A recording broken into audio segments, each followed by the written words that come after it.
Having some technical difficulties. We'll be with you in a moment.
I know I'm a little late to the party. Just hold on to your horses. I'm trying to make sure that you guys can actually see the whole entire screen.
Alrighty. How are you guys? We're just finally getting stuff kind of put together. How are you guys doing this evening? What y'all been up to?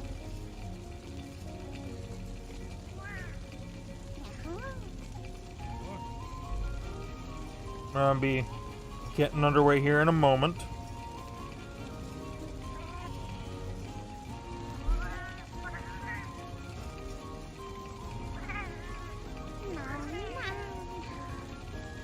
Gotta figure out what the hell. Trying to make sure that I'm sending out links to everybody.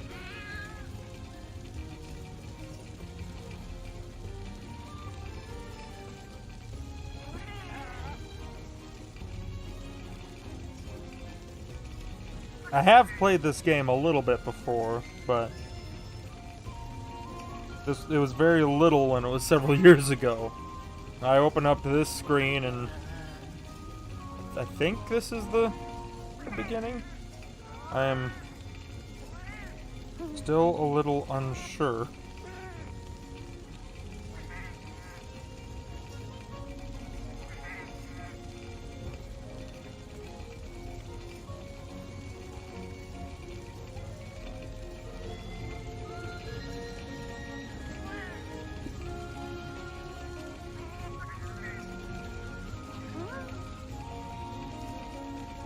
Again, sending out links. Just give me 1 second here.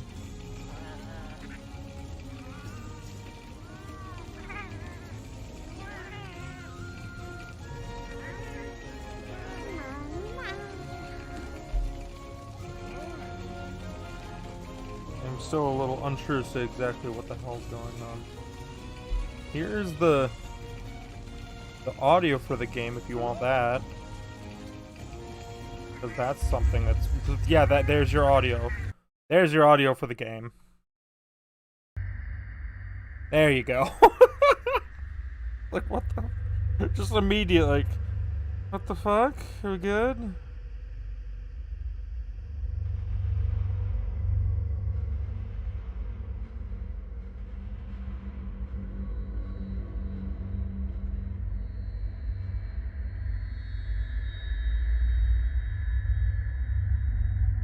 Yeah, just an immediate, like, are we gonna die? We cool? We Gucci? I'm unsure. Okay, but you guys should be able to... Here, if I... transition here... The audio keeps cutting out every time I hit something else. But here you should be. You guys should be able to see it now. Alright? Like there would be. Here. How's it looking for you guys?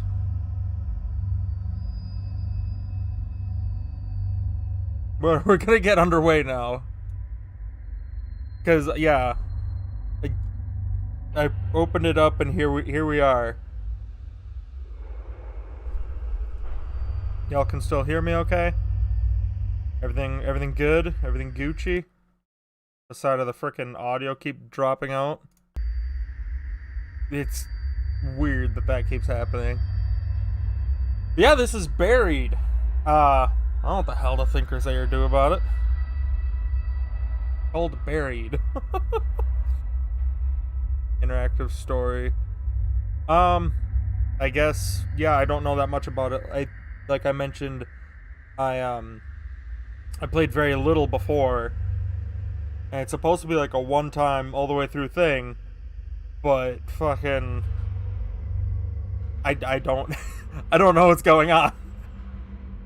Yeah, because I opened the game and it's like, oh, you want to restart? I was like, yeah, and then it brings me to this.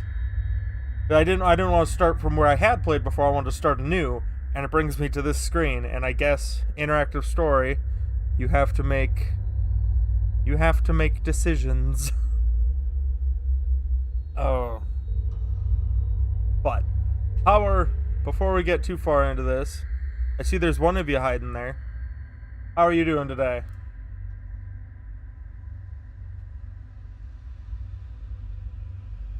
I know my latency on this might be a little much, but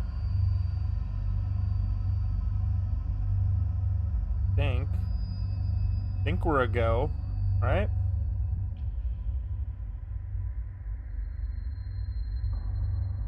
I think we're gonna say that we're a go.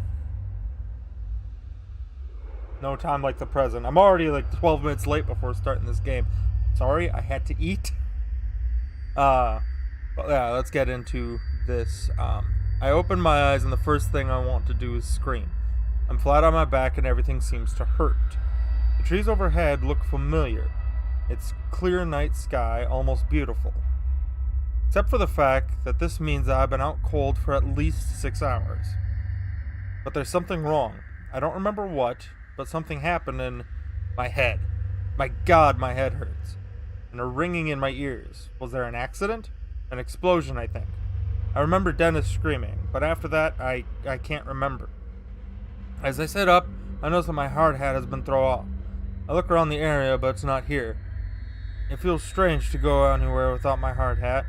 I've got to find another member of the crew. They could be in danger. I guess, yeah, it feels strange to go anywhere, but if shit just happened, like, search for the crew member. I decide my hat can wait until I figure out what's going on. I get up and make a look around the logging site. I smell something burning, and don't hear any engines running. Wait, something isn't right. Was it the bulldozer? Maybe the damn thing overheated for the last time. Maybe the engine finally blew. What a mess. Well, maybe I'm jumping to conclusions. Only one way to find out, I guess. I walk over to the center of the logging site and don't like what I see. Continue? Oh dear God.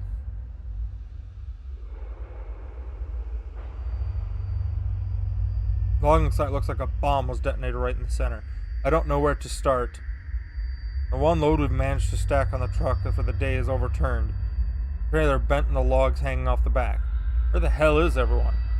My head is killing me and there's a ringing in my ears. I can't hear anything. Not birds, not my footsteps, nothing. It makes me wonder if I hit my head after my hard hat flew off. I run through a quick mental checklist to make sure my brain is still working. My name is Roger Hastings. I'm 41 years old. The year is 2017. I own a small logging company. We've been logging in this strip of Kentucky woodland for almost a month now. Okay, so my brain works. That's a relief, but it also makes me fearful, because something is certainly not right here. I look around the logging site, my mind trying to figure out what has happened. Just about every piece of equipment is overturned or tilted. Let's look at the truck. The truck. The hitch is completely broken, like it was blown off in an explosion or really bad accident. Had there been an explosion, all the fuel on the site would have started on fire. But there's not charring, no burning, nothing. Walk around the area where Dennis had been working. From the looks of it, he'd been moving slowly. He'd only taken down 4 trees today. His metal lunchbox was open, an indicator that he'd been taking an early break. But he's not here. No one is here. Where the hell is everyone? I could try and make a call on my cell phone, but its battery is already running really low. Not that it matters, the reception is crap out here. I guess, yeah, yell out. Be like, hey! Hey guys, where is everyone? Tony, Dennis, Frank, Joe. But their names fall flat against the wreckage. I get nothing back than scaring away a few birds overhead. Might as well start walking and try and find some answers. The highway is almost a mile back of the woods. Down the gravel road we used to reach the site. Maybe the crew ran that way for help? But why would they have left me? Were they scared? Out of sorts?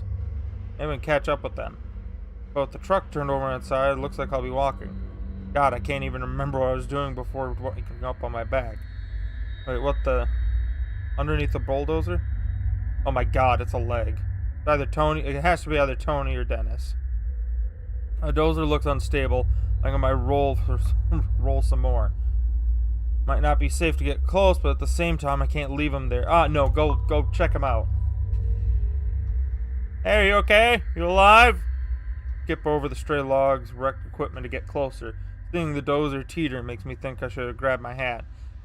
Maybe I should have. I could see a bit more over the leg. Jeans are soaked in blood. I recognize the work boots. Clearly Tony. His leg is bent at an impossible angle, nearly crushed flat. The closer I get, the more apparent it comes that Tony didn't survive. Pull the body out, I guess? Try to pull him out, but he's not budging. That's when I see the blood coating the ground underneath him. Thick and fresh, so dark in the dirt that it looks black. Tugging on something crunch, I managed to pull him out. My legs are absolutely crushed and his stomach looks deflated. Blood is covering everything from the navel down. His face turned to the right angle when he was crushed. Looks like the broken plastic mask keeps seeping with blood and bits of shattered skull. Oh my god.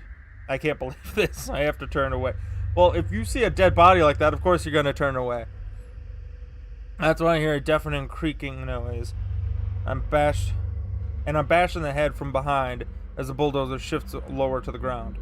I roll clear and end up on my back, eyes shut tight from grimacing. My head is exploding with pain, and I can feel a stream of warm blood. Why wasn't I wearing my hard hat? That's all I can think of over and over again. But it doesn't make the pain any less.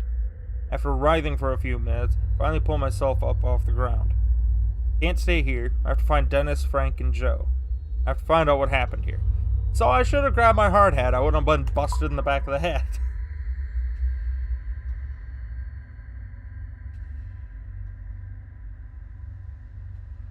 Okay. I walk through the stacks of logs from the last week or so of work. Everything feels frozen. I have pitch sound in my ears. It's terrible. It keeps happening every few seconds, and the sound's coming from far away. Can't help but wonder, is it in my ears, or is it something else? The silence out here is creepy, and there's a smell, an atmosphere after a bad summer storm. I might as well admit it, I'm a little scared. Everyone is missing, and it's dead quiet out here. There doesn't even seem to be a breeze to rustle the leaves and branches. My right knee hurts like hell. My head is hurting so bad before that I had never even noticed the pain in my knee. Must have heard it during the what, accident, or... I suppose, yeah, we have no idea what the hell happened. Wait, is that Dennis? I see him sitting on the ground, motionless, about 30 feet away. Yeah, walk up to him. He's just sitting there, right? Yeah, he's just sitting there, not moving. Walk up slowly next to him. Dennis, hey man, can you hear me? I tap him on the shoulder. He looks up at me from the ground, clearly coming out of daze. Yeah, Roger, I hear you, he says. Dennis is built like a wrestler and has a tough personality to match. But in this moment, he looks disoriented and even a little anxious. I'm glad to see him. The fear on his unusually confident face is alarming. What the hell happened? What's going on? He asks. Don't know. Who's missing? Missing? Where do you think they went? I'm not sure, I say. I'm pretty freaked out. Something's not right here. Still sitting on the ground, he looks around the woods, as if he is just now understanding the severity of the situation. The equipment was overturned, the dozers too, I say, wiping my forehead. You okay? I ask him. Yeah, just choking up. Me too. This might not be the most intimate conversation Dennis and I have ever had. Well, you know, always been on good terms, we've never been particularly close. I've always respected him, though. Sure, he's come to work a few times looking like he's been at a bar fight the night before, but I've also seen him an enthusiastic impression of a dinosaur as he's played with Tony's kids while they waited for their dad to finish up his shift. It's then that it hit me. Dennis and Tony were good friends. I'm not sure I want to rattle him with the news of Tony's death right now, not before we know what's going on, but he has the right to know. Okay, hold that thought. Are we still all good? We still... Volume levels are okay. You guys aren't freaking deaf. Good.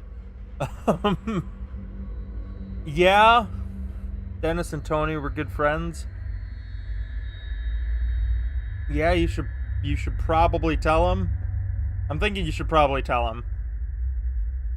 Cause yeah, like we're all a bit shooken up. But if I don't tell him now, is he gonna get mad at me for not telling him? So like. Rather be a harsh truth than like an easy lie. Yeah, Tony's dead. You're up front with Dennis about Tony. Okay, is this like a decision that actually matters? He's crushed by a dozer, I say. Dennis pauses for a moment like he's trying to understand what I said. His eyes narrow and his bottom lip quivers. Shit. I tell you, fighting back tears. He and Tony have been tight, almost like brothers. Hey, he adds quickly, as if he was trying to escape the reality of Tony's death. Did you see that light? No, what did you see? I don't even know, Roger, he says. Like this flare of white light. It came up out of the ground like an explosion. So there was an explosion, I say. Maybe it was some of the equipment, or... That was no equipment, Dennis interrupts, agitated. The big ball of light came right out of the damn ground. If the big he just told me it's a big ass ball of light. Yeah, where did it go? It shot up into the sky until it was out of sight. When? I'm not sure. I had finished about 10 trees for the day. And I was about to top one. That's when it happened. You almost done with 10 trees, I asked? Yeah. Looking on the ground. You know, I wouldn't want him to take a lunch break until I was done. And that's when the light blew up. Why, you don't believe me?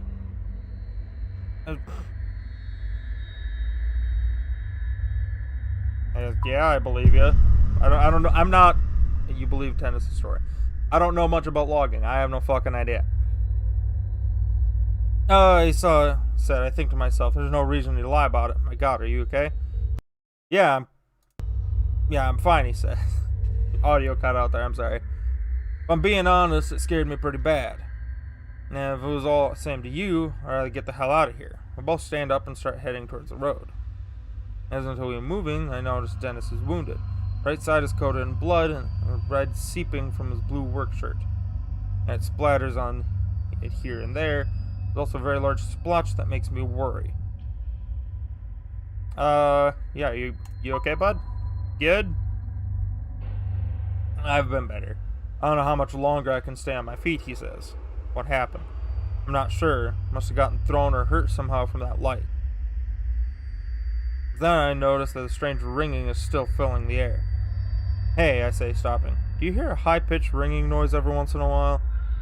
Dennis looks scared when I ask him a question. He just nods. I thought it was just me, he says. Looks out of sorts and uncertain. I've never seen him like this before. It's obvious that he's looking for some reassurance. Even though I'm his boss, there's something very unnerving about this. We'll be okay, it's probably nothing. Oh, yeah, you're worried about it too, but, like, this is not going to help the situation. Probably nothing. Let's be realistic, I tell myself. Might as well try and be empathetic, yeah. Out there in the middle of the woods, the ring could be anything. Maybe a car alarm, through the woods or something. Still, even my passive comment seems to have reassured Dennis. He looks a bit calmer, more relaxed. Both start moving forward and doesn't say another word. Did you try and call Frank? Dennis asks. I know he had a cell on him today. Not yet. Luckily, I still have some battery left. I pull out my cell to call Frank. Happy I didn't make that call to Dennis earlier. That probably would have helped. Hey, he doesn't pick up. I hear his phone go off behind a stack of logs. Dennis and I each gave each other a look. The phone goes off the voicemail. I hang up. We walk around the logs and find Frank's phone on the ground abandoned. Look around for Frank and find nothing. Not a single trace. And so then I noticed something really odd. 10-foot wide hole in the ground, right near where the phone was. Now you notice the hole? There's no stray piles of removed dirt or rocks. It's clean, smoothly dug, cutting into the earth. Wide, but only a few feet deep. Looks uncertain, like the ground had been just deleted. No shovels or diggers used. Like Minecraft, just out of the ground. Dennis walks over to it. Looks like the same kind of hole I saw that light come out of the ground, he muses to himself. I say nothing. My mind is spinning and I don't know what to think. We need to get out of here, Dennis mutters. At that moment, that ring carries through the forest again, sending a shiver down my spine. Dennis is right. There's something strange going on. We might not be safe here. But that ringing sound could be a clue to where the rest of the crew is.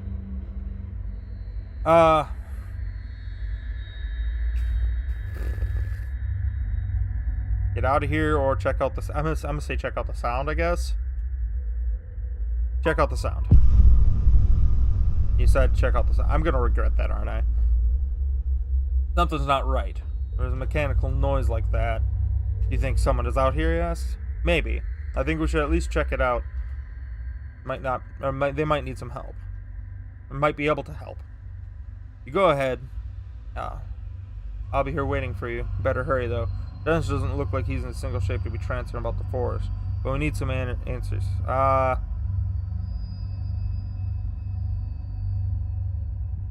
want to say don't split up. Bring him with me. And say we can take it at a slow pace. Like, we can go slow. Just had to bring Dennis along. No, you're coming with me. bend over and hoist him up against his shoulder. He resists just barely and then gives in. Looks at me like he's terrified of me now, making a moan in his throat. Start moving through the woods quickly, with no idea who the rest of the crew is or where they could be in danger. Every tree out here looks exactly the same. I grew up in the country and I can find my way around the forest without much of a problem, but I'm feeling dizzy. Fucking nose itch. Had a fucking god damn it. Okay. Looking like he's tearing behind me. I know it could be the rest in danger. Every tree out here looks the exact. I'm feeling dizzy. Lean against a tree and I see something that has no business being out here. A logging crew has been out here for 3 weeks and I've never seen it before. Okay. Not a small, like a building? Or what? Small building. A mixture of shack and bunker. Looks like it's made of concrete, but moss, weeds, and plain old erosion almost make it sort of look magical. Looks like something in a demented version of a medieval fantasy movie. The hell is this? I don't fucking know. Some old power station? Dennis shakes his head. Why would one be way out here? He's right. I can't come up with a legitimate reason for something like this being here. You think the others maybe went in there? He asked nervously. Why would they do that? I don't know. They aren't out here. If they aren't inside, they're probably dead, like Tony. Looks at the ground as he says this. I want to go inside, not just to find my crew, but also to appease my curiosity. That ringing noise is coming from inside. But something about this place seems eerily strange, especially located all by itself out here. Simply does not belong. I wonder, do we knock or just go in? I can tell he's trying to make a joke, but falls flat. Trying to think his humor is a defense mechanism for his fear. It works, okay? It works. We both look ahead, take a moment to realize what we're about to do, start forward. Get no more than 3 feet closer when Dennis wobbles. Yeah. Straining my injured knee. Barely making time, grabbing him under his arms and keep him from hitting the ground. I'm okay, he said. Just, can you help me walk for a little while? Just help me inside, please. I can't deny him his request. I've never seen him this weak and little... it's a little uncomfortable to see. Makes me glad I can keep him with me. I decided to keep him with me. Help Dennis into the weird little building. Front door opens easily, even though there's clearly a lock on it. Maybe the lock was supposed to keep someone in. It's hard to tell. I can still hear that ringing noise. It's definitely coming from in here. Stretching out in front of me, a small interior to match the outside. The building is totally empty. It has a concrete floor and dingy, featureless walls. There's no windows. There are no windows, giving the place even more isolated. What the hell is this then? Is this not a window in the back on the image? Still we hear the ring noise coming from somewhere in here. Louder now, more prominent.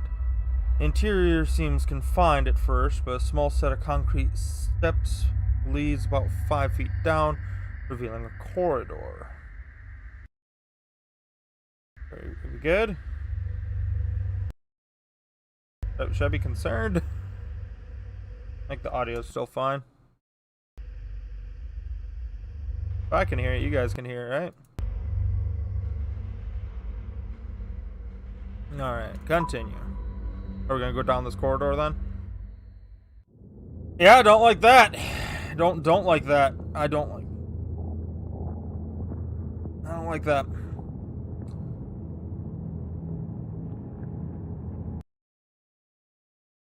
I turned the volume down a little though.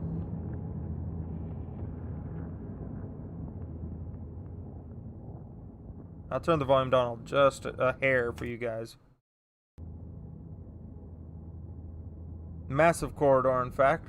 Behind some building underground, it seems to go on forever. The corridor is mostly dark, with emergency lights about every 10 feet or so. I assume we're now underground because this corridor extends far beyond the walls of the building we entered. Realize that someone might not appreciate finding us here. Well, Dennis is with me, so we're not going to be able to do much. But walking quickly probably isn't too good for him. Feel like a ghost, like I truly have no business being here. Probably not. Dennis leans on me for support. We move slowly, our feet not making a sound. If anyone's in here, I'm sure they don't want to hear us. I want to make sure they don't hear us. I tiptoe forward as softly as we can. As I carry Dennis to the far end of the otherwise featureless plain, I see a flight of concrete stairs leading down. I have to set Dennis down on the floor. His weight is killing me. Dennis, are you okay? Stop worrying, man, he says. I'll be okay. Just need a minute to rest. But looking at him, I'm not so sure. I can still hear the ringing noise every so often, coming from somewhere in here. I look ahead at the concrete stairs, pointing towards them so that Dennis sees them. Can you make it down those stairs, I ask? He stands up slowly and is visibly making an effort to not fall back down. Yeah, he says, a little irritated. Starts for the stairs without me, and I have no choice but to follow. We approach the stairs, and just by looking at them, I get the sense that we're crossing some sort of line here. There may very well be no going back. Too fucking late, bud!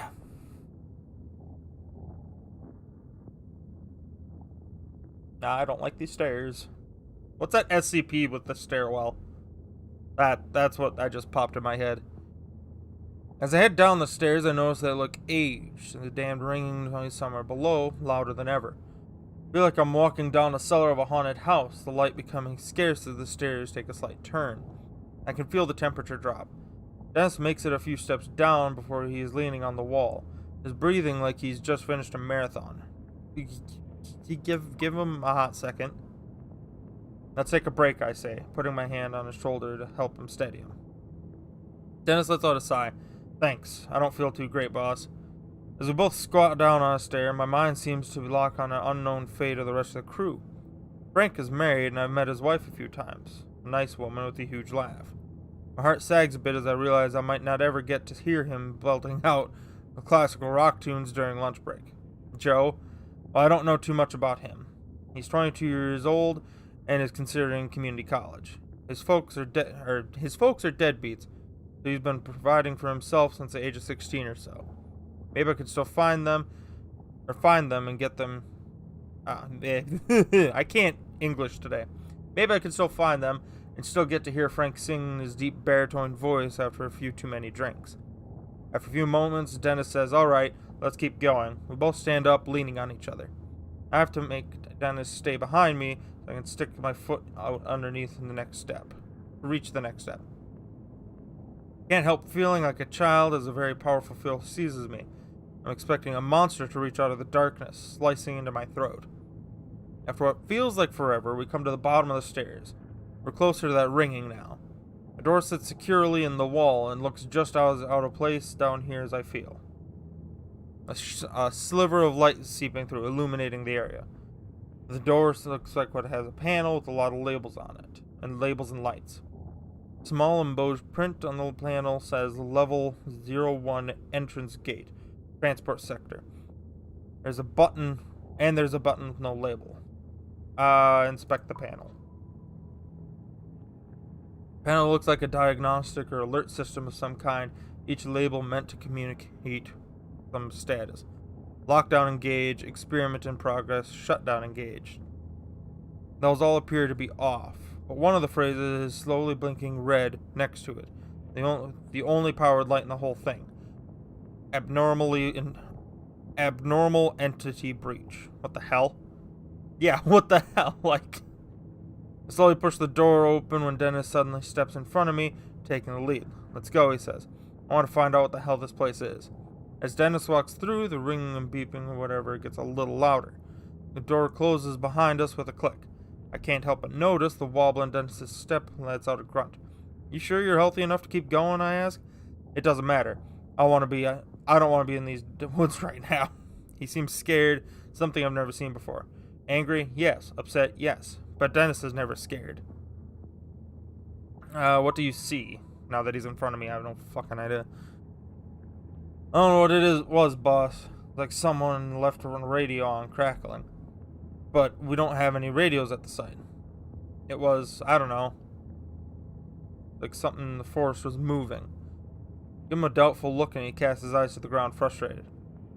I know how it sounds, he says. I know what I felt.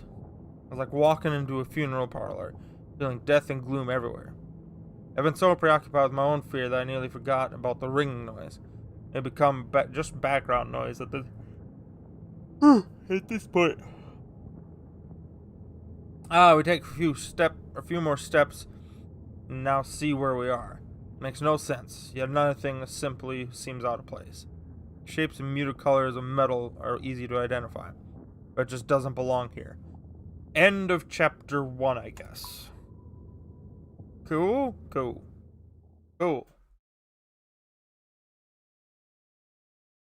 So, chapter 1. What's Respect the Dead? You and 64% of players pulled Tony's body out from under the bulldozer. You and 76% of players were upfront with Dennis about Tony's death. You and 55% told Dennis you believed his story. You and 75% were to investigate the ringing sound. You and 64% of players decided to bring Dennis with you. Okay, so far I'm in the majority of each of these. It just seems like the right thing to do with each of these. It's never been like an actual... Am I going to have to make an actual moral decision? I'd begin chapter 2. Let's go. Oh, what the fuck? The rail system?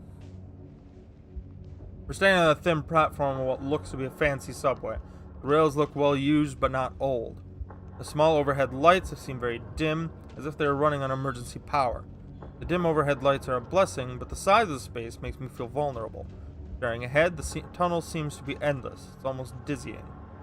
There's a small light further ahead, and then a space that breaks into the monotony.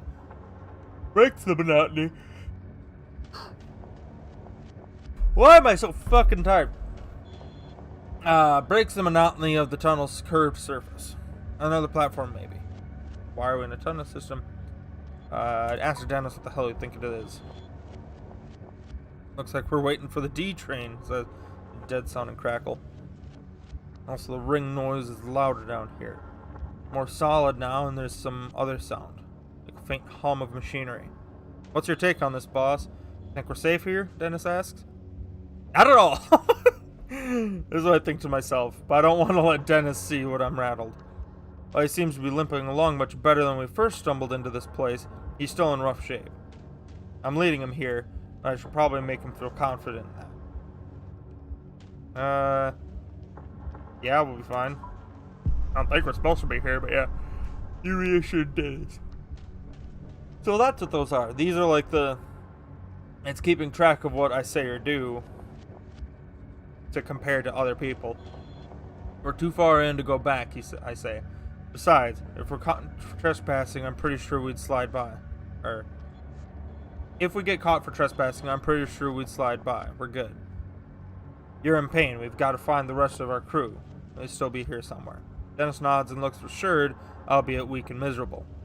From the looks of it, we can either go left or right. Left is slightly lit, and the right not so much. This makes me uneasy because I have a sense of one wrong turn in this place, like we could be wandering for hours. Suddenly, I jerk my head to the right as I hear an unmistakable sound of someone walking. Did you hear something? I asked Dennis. My eyes straining to see in the darkness. Not sure. Sound kind of like footsteps. Wait a moment, and the sound doesn't come again. So those are our options. The left are flickering lights, indicating that we'll at least be able to see. There's also a hum of machinery, a sign of life. The right is just darkness, but we heard footsteps in that direction.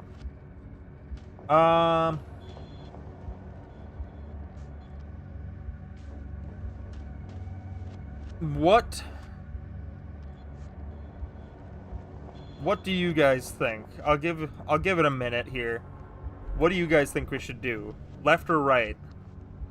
Because yeah, this I feel is a bit more of a decision.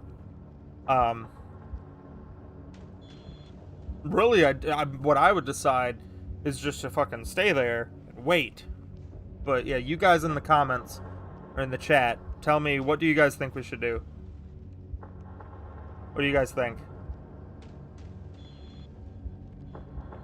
Because yeah, if a person's walking towards us, like, then we could be able to see him. Because we're kind of in the light right now. But I don't know. My gut's telling me I would just wait, but it's not giving us that decision. So, you guys comment what you think I should do.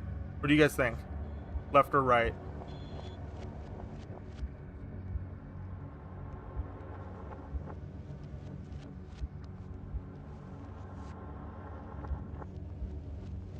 Like I said, I'll give you guys a minute.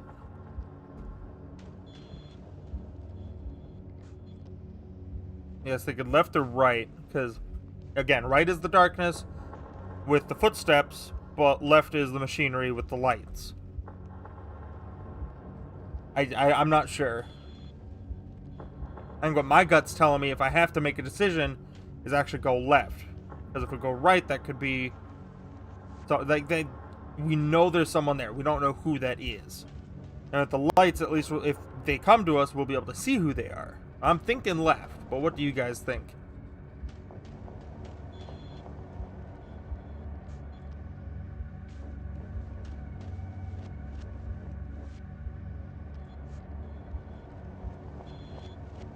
You guys thinking left or right?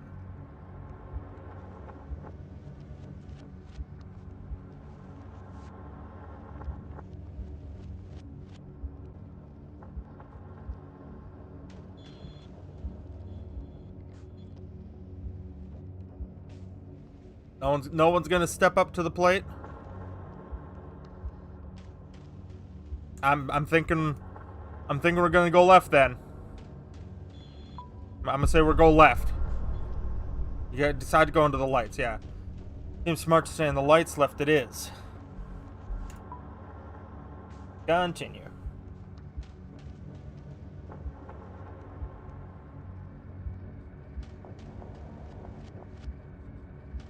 As we head left, the lights appear to be like a beacon in the dark, luring us forward. Someone left these lights on for us, Dennis says, trying to be funny but creeping me out instead. Wonder if that's a good thing or a bad thing. As we near the lights, I can hear the hum of the machinery go louder, but it doesn't sound like any machinery I have heard before. As the light increases, I use to take an inventory of Dennis. I burped. I'm sorry.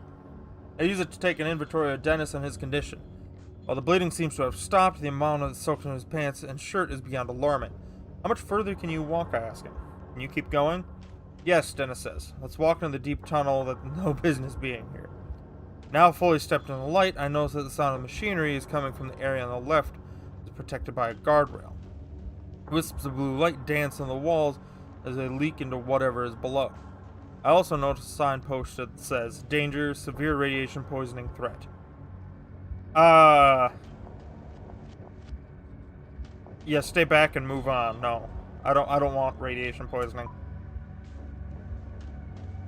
I don't think we should be near whatever is down there, I say. Dennis studies the blue light a little bit longer and nods. He's hurting enough as is. I don't think we need to add radiation poisoning to his list of ailments. Or mine, for that matter. We step away and take off down the tunnel again. And as I start walking, I notice another structure coming up into view up ahead. Is the footsteps behind us getting louder or not? That's my question.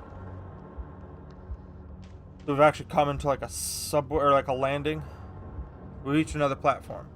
There's light coming from the platform, but like the overhead lights, they're dim red emergency lights. Start to wonder if an explosion at the logging site was caused by a power outage in this place, whatever this place is. The ringing noise I originally thought was in my head is getting louder. I'm trying to think it's some sort of alarm. When I come to a large open area in the tunnel, it further resembles a subway station. That's what it looks like, even with the trash bin there. Like, as much as I try and ignore the reality, it's undeniable. We've stumbled into some sort of high-tech transportation system that is buried beneath the forests of Kentucky. It makes absolutely no sense and creates an entirely new sort of fear as to what the hell we walked into. I notice that Dennis seems confident, though. As we reach the large opening and climb over the rails and get onto the platform. I have to help Dennis over the rails and then up the small utility ladder that is bolted to the opposite side of the travelway. When he reaches the large open area resembling a subway waiting area, he collapses on the floor and lets out a heavy breath. You know what? Dennis says, exasperated. This is ridiculous. I quit. I'm not going any further. On top of worrying about my crew and the madness of where we are, I'm not in the mood for Dennis to act like a baby. You gotta get your shit together. It's just like, but fucking take it easy. It's okay. We gotta get through this, Dennis. You gotta get through this. Not the one to wish gash in my side, I think to myself. I decided to cut him some slack. Damn, boss, I'm sorry, he says. Okay, I say. I don't know how you're still on your feet, if I'm being honest. Stubbornness, he says with a weak laugh. That's an accurate statement. Stubbornness. Being stubborn gets you through a lot of shit. Need a minute to take a rest? As warmly as I can muster. No, if I sit down to rest, I'm afraid I might not get back up. Keep going while I still can go. I reach down, help him to his feet, and get ourselves up onto the platform. Right in front of us is an entrance and a long walkway exiting the platform area. It's at this point that I realize the red emergency lights might be on for someone else who's actually supposed to be here. Yeah, no, stay quiet. Not sure if I want to alert anyone to the fact that there are strangers in the secret place. And the thought of hearing a scream, even my own scream, in this empty place is too much to hear. Or too much to bear. The emergency lights continue to flicker overhead, casting a sick sort of pinkish light on everything. My mind is racing with what sort of place this might be. It's obvious that it's meant to be a secret. But if it is supposed to be a secret, and there was power outage recently, maybe most everyone has been evacuated. This thought does nothing to make me feel any better as we walk towards the platform exit. Stepped inside and it seems to be empty as every other place we've come through, weakly illuminated by the overhead emergency lights. We're standing inside the hallway, and that looks surreal for a moment. Continue?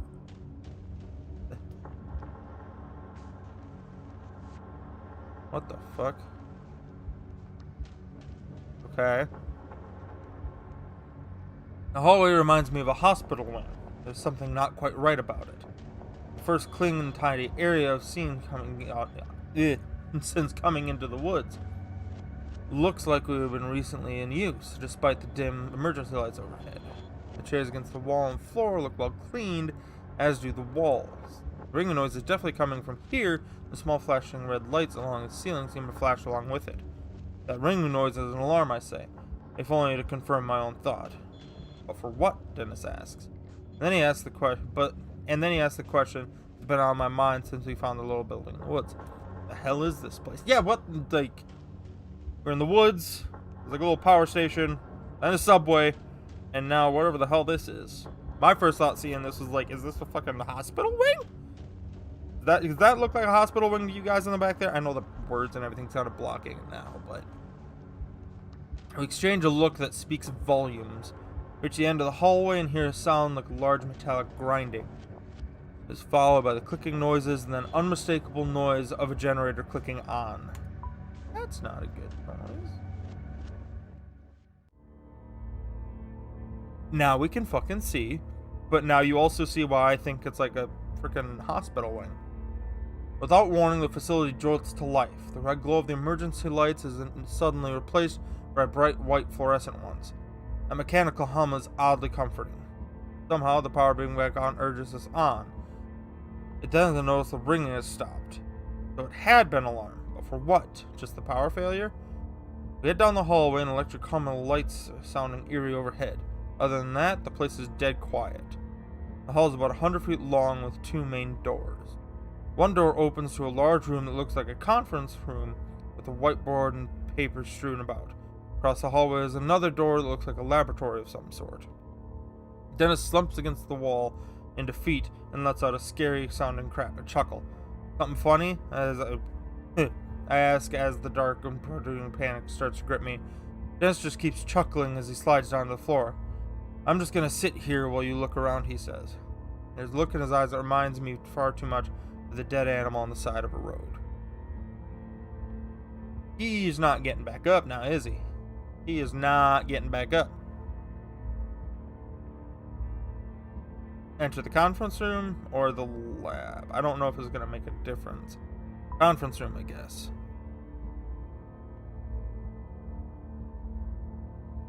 Okay, pretty basic conference room. Large table sits in the middle of the room, lined with a series of chairs. It looks like something straight out of a showroom. A well-used whiteboard hangs on the wall, and there's scattered papers on the desk. What's the whiteboard say? A few things scribbled on the whiteboard, mostly formulas and names. There's some things that are easy to understand. Things that make my blood go cold. Subject 6, cause of death, embolism or aneurysm? What's embolism? Ideas for a new delivery mode.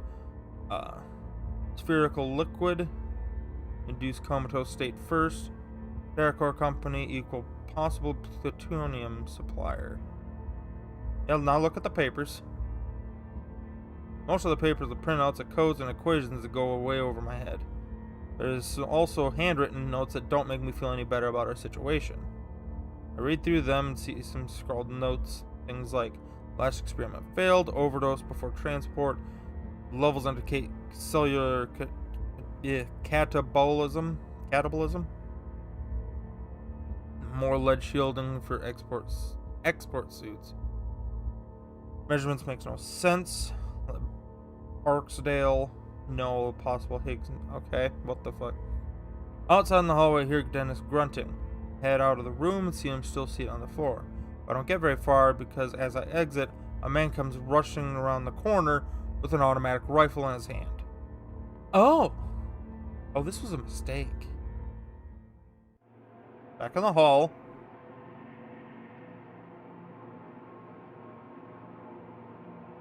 Started to look beyond his rifle, but the man is carrying is young with messy dark hair. His skin seems so pale that I wonder if he lives down here. He has the look of a guy who's been cooped up a little too long. He doesn't seem like the kind of person I'd trust with a gun in a stressful situation.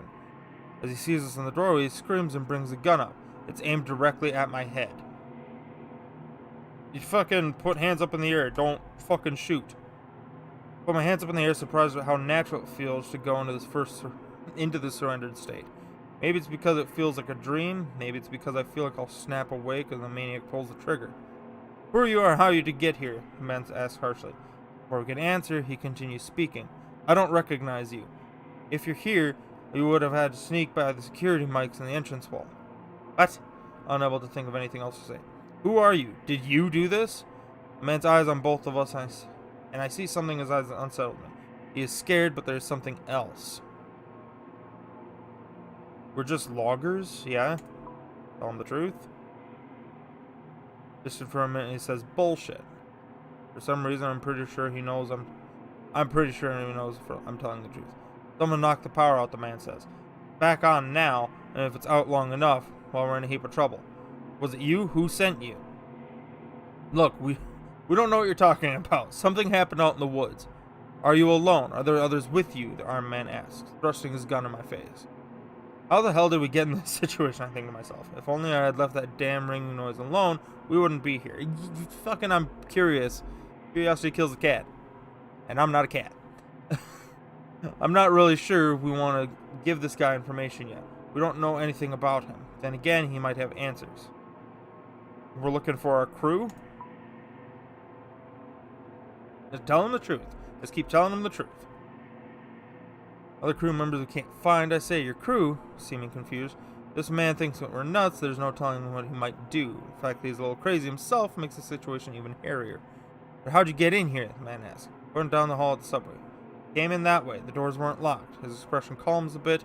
But I'm still very aware of the gun that is leveled less than a foot away from my face. Please put the gun down. Just please calm down. We can all calmly put his gun down. The only way I'm putting this far is after I blow your brains out, the man says. That he sticks the muzzle of the gun in my face. It's a childish move, a playful tactic at best, but it's sufficient to show me that he knows that he's in control now. He then levels the rifle at Dennis, and only assume it's because his wounds make him appear to be the weaker of us. He takes a step forward, looks back and forth between the barrel of the gun and me, his eyes pleading for help. Step between Dennis and the gun. You see between the gun and Dennis. Before I'm fully aware of what I'm doing, I step out in front of Dennis. The barrel of the rifle is nearly touching my chest down. Both Dennis and the man seem to be a little confused by my action, I do the best to swallow down my fear. I don't know what's going on here, but we are here by mistake. Well, you have no business being here, the man says. But now that the power is on, I think you might be too late anyway. For what? He doesn't answer me. Instead, he steps forward and actually pushes me backwards with the end of his rifle. The man then repeats the question he's asked before, one that makes no sense and honestly makes me think he might be a little crazy. Who sent you? Who are you assholes from the Pentagon? I'm not quite sure how to take this question. Is this guy joking? Yes, I'm the president. No, again, if you lied to him and he figured, they'll be mad about it. He has a gun. Don't fucking lie to him. No, what the hell are you talking about? No, I say, we're just loggers. Something blew up and my friend got hurt. We're looking for the rest of our crew. Likely story, the man says. I see a flicker of recognition in his face that makes me think he might believe us. Still, the grip on his gun is as tight as ever. The look on his face makes me think he'll shoot at any moment. You both just stand still. Sooner or later, someone will come along and I'll turn you over. He again thrusts the gun forward as if it's an invisible bayonet on it. There's no need for that, I tell him. I have no guarantee that he won't just pull the trigger. Look, Dennis says, we don't want any trouble. We're just as confused as you are. Then, in a moment as fast as I could have missed it, Dennis lunges forward. I have no idea how he's moving so fast. Just 30 seconds ago, I was worried about how close to death he looked. Yeah, what the fuck, Dennis? Now he's moving lightning fast, his left arm coming from down on the barrel like a club. And the commotion of the man does pull the trigger. The booming noise is deafening, and there's a moment where I think I've been hit. The clanging noise of the ground, tearing up into the floor at my feet, can help me realize that I have not been shot. I look to the floor and see the shot miss my leg by less than 3 inches. I'm paralyzed in shock for a moment as Dennis and the man fight over the possession of the rifle. There's a fire extinguisher on the wall I could use as a bludgeon, but I might not be enough time to grab it.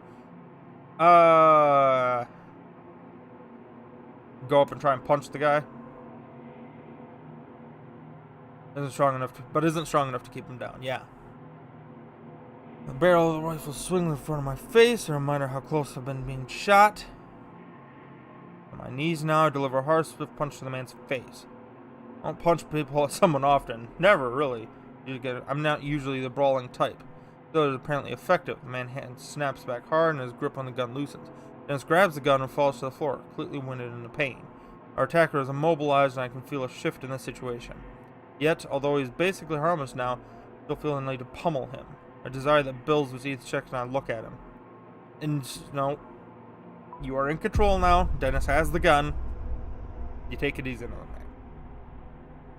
He's definitely out now. No threat. At least not. That's what I think. He surprised me by muttering up one more swift kick in the direction connecting with my forehead. My eyelids swells to the size of a grape almost immediately. Seems like it was the last attack. This last attack is more to spite me than defending himself. So I'm back and ready another round of blows, but just as he slouches to the floor, he's done. Dennis instantly hands the rifle over to me, and I take it with shaking hands. I can't believe you stepped between me and that gun, Dennis says. He could have killed you. Pretty sure he wouldn't, I say, although I had known no such thing. Still, thanks, man. That's some heroic stuff. You'd have done the same for me, right? His eyes look to the floor. What do we do now, boss? Yes. I've come this far, I want answers. Sense that Dennis does too. Take a hard look. We get answers from this guy. No answers, the man says. I don't have any. Next time, I won't just hit you, I say, pointing the rifle towards him. Now get up. He obeys quickly, but his legs are wobbly and he leans against the wall for support. I can feel a swollen eyelid from where he kicked me earlier. I just hope it doesn't get it so bad that it affects my sight. Okay, let's move, pointing the gun further down the hallway. We've come this far and I'm not going to let this guy stop us.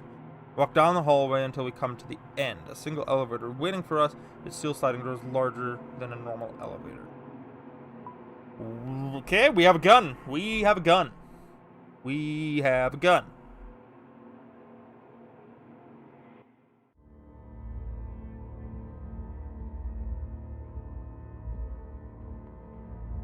Doesn't look too crazy or different.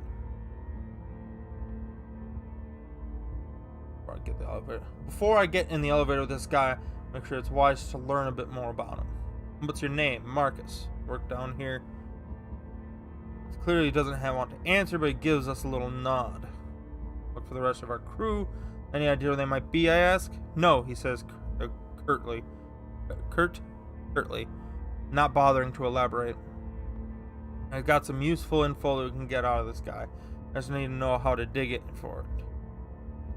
I need a first aid kit for my friend here. Where can we find one of those? Down on the second floor, he says, but we can't go down there.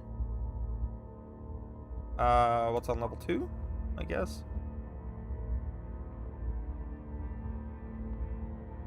Looks at me like he's an idiot. Look like me like I'm an idiot. You must be aware you're inside a classified government facility. It makes sense, but I don't want to doubt it. Well, our government would want you to help us save my friend. So take me to the first aid kit. I can't. You don't have clearance. Hell, I barely have clearance. Then, seemingly to himself, he mutters, I make this place run. And not even a thank you. Just a bunch of restricted access rooms that I'm only allowed to go in with a frickin' chaperone. I interrupt his monologue. We're going to get that first aid kit. I could lose my job, he says. Wonder for a moment what sort of trouble I would get in for hitting a government employee. This makes me glad I took it easy on him. Then again, he had come at us with a rifle. Makes me think that things could have gone terribly wrong in this place. Things have gone terribly wrong in this place. As the explosion in the woods, or whatever the hell had happened, might be linked to it all. I need to convince him to take us to the second floor. I'm not sure that it would help be more productive to threaten him or ask for his sympathy. Just... my bud's Dennis, he's bleeding out. Can you help him? You wanna help? Look, I say. It hasn't been the best day. We're trying to figure out what's going on.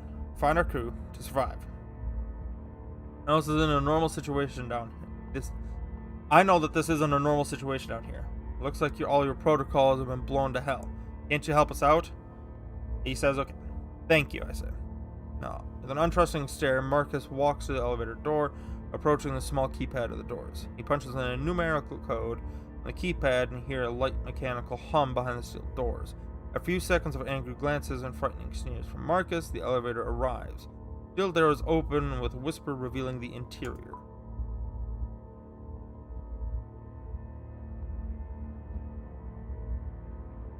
Okay, so now we're in the elevator. Like, oh, what the game expects from us is like, yeah, now we're in the elevator. It's exceptionally well lit and looks like it's made of stainless steel. I have expected the thing to take off at the speed of light. Another small keypad on the front right panel of the door with the options of 3 sub-level floors. Looks like the elevator doesn't go to the surface. I guess I'm not surprised. So after we get a first aid kit for Dennis, how do we get out of here, I ask. We can't leave. Once the power comes back on, the whole place was put in lockdown. What? You can't override it? No, it's to prevent anything from getting out. I can't. Looks deflated. Marcus looks as deflated as Dennis. We can't get out. We're stuck here. Dennis leans into the corner and almost falls to the floor. The struggle for the rifle put a lot out of him. I can see that much on his face. Slowly we start to move down. The hum of the grind filled the space. So are we stuck here forever? Yeah.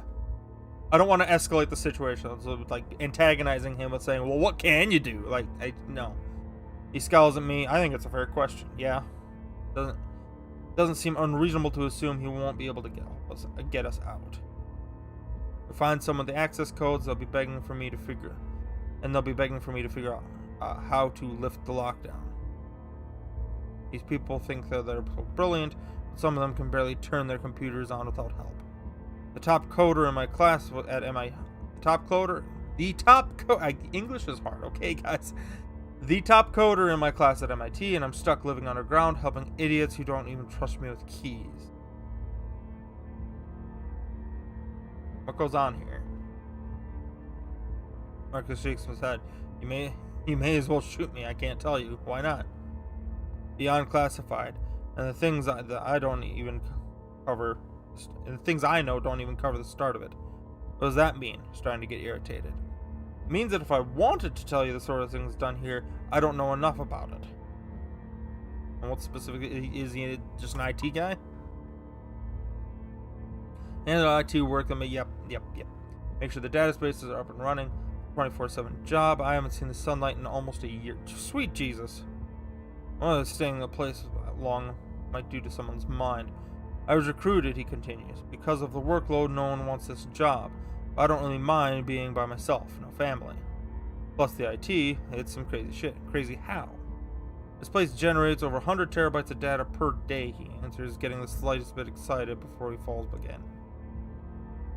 I think it's kind of asking the same question, but yeah, what happened here? Seems like a little sort of power outage, Marcus says.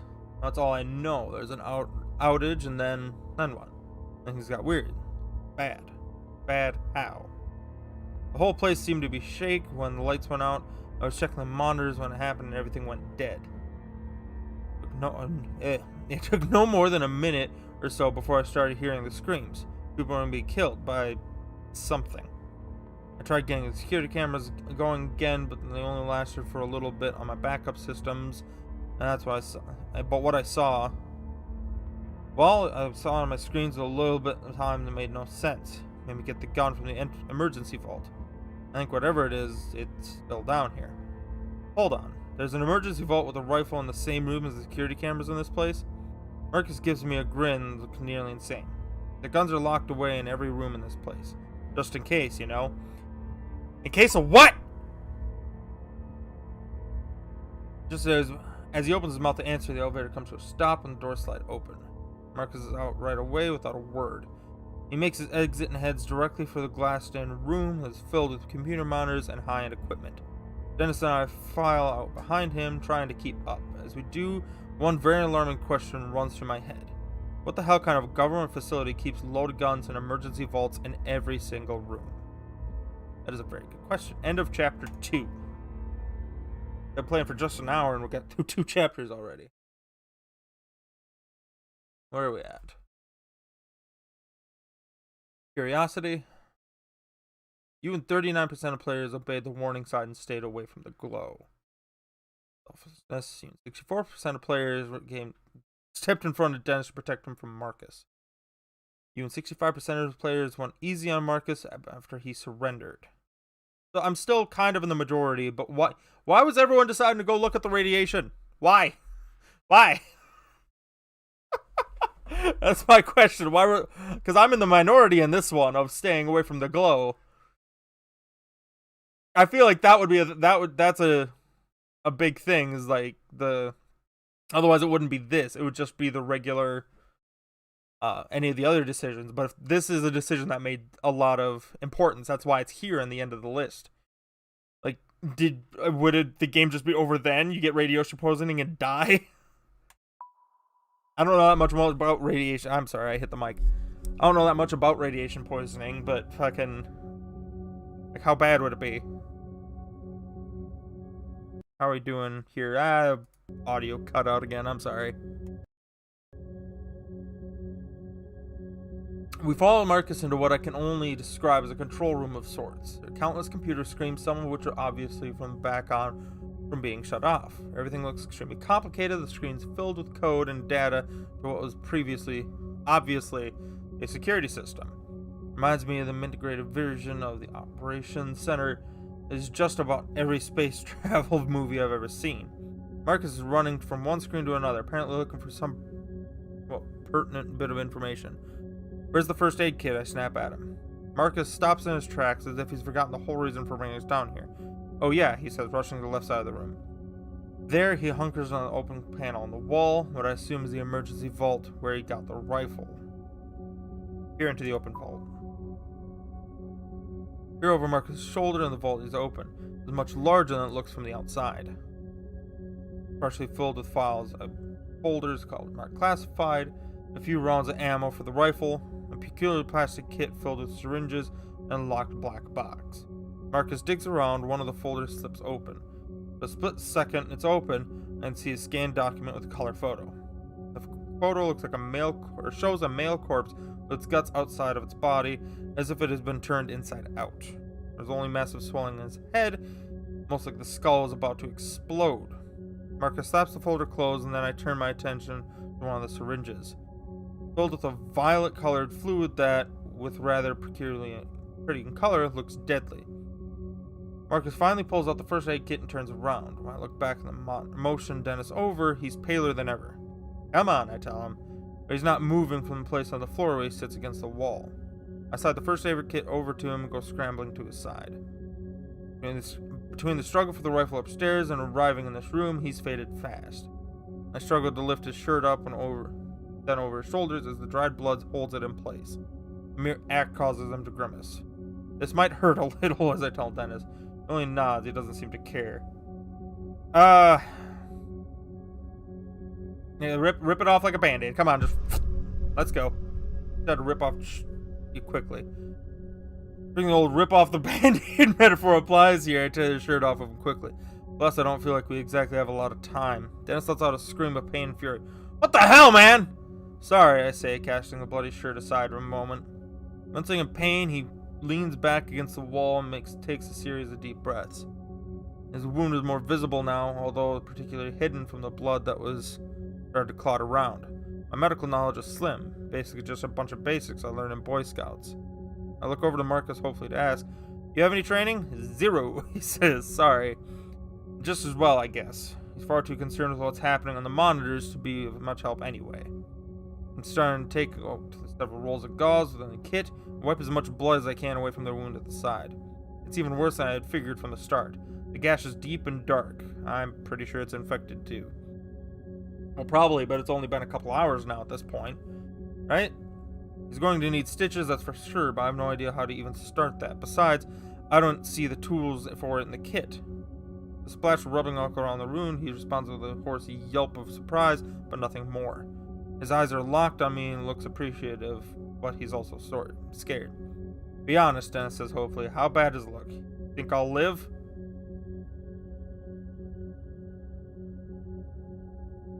Tell him he'll be fine. No one wants to hear the looks pretty bad.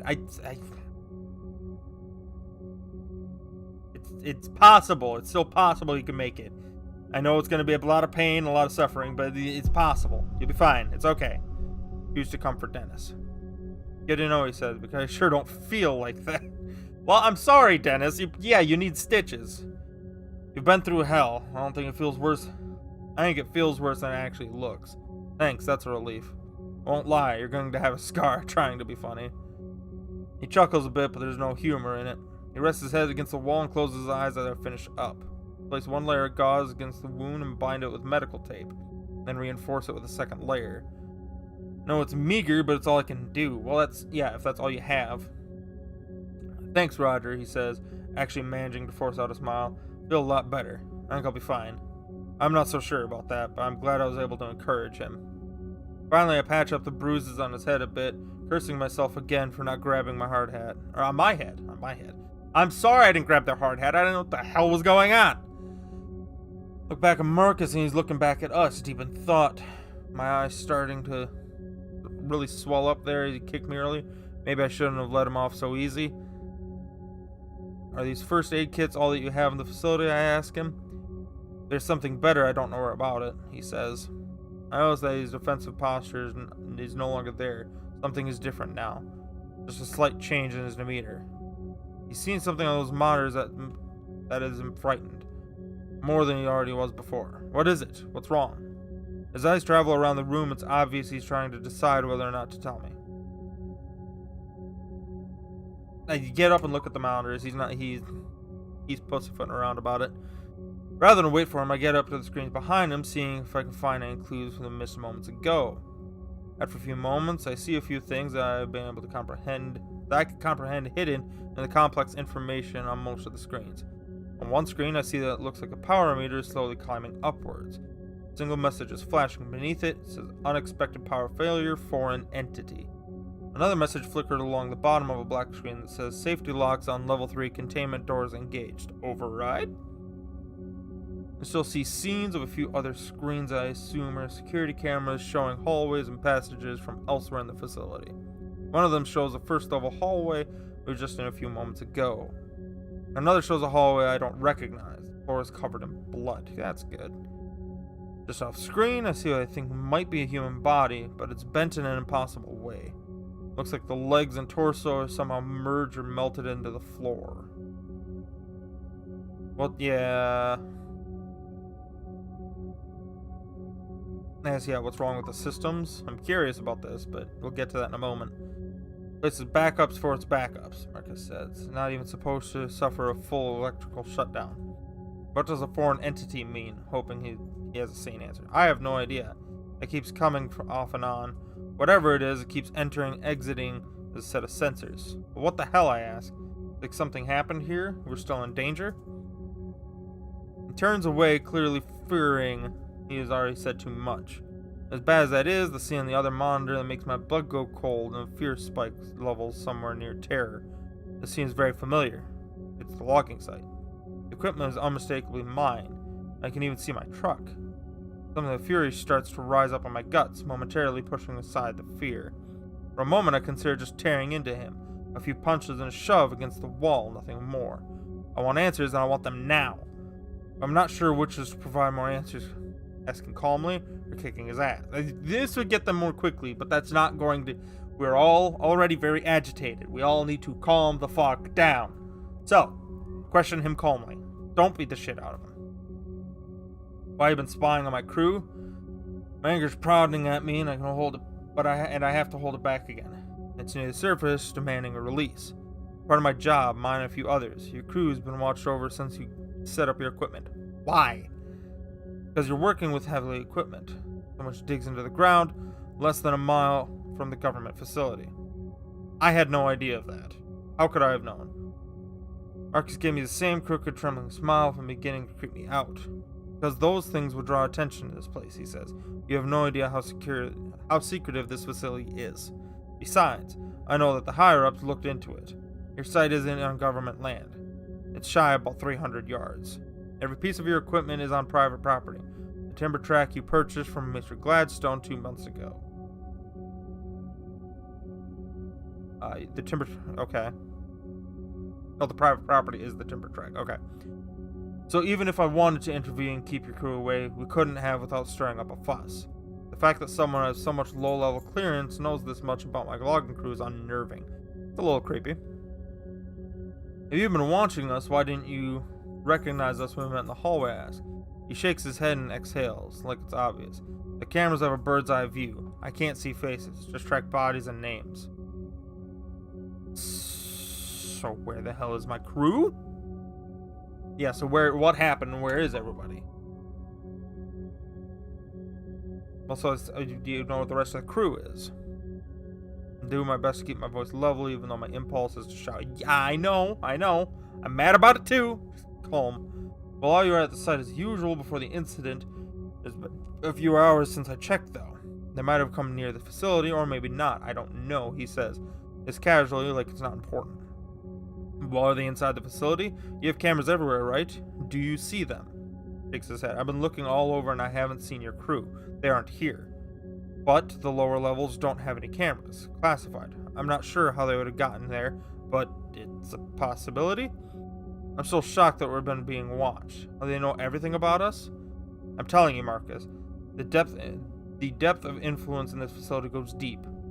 There's 36 employees down here. Outside of those employees, only 5 other people know this place exists.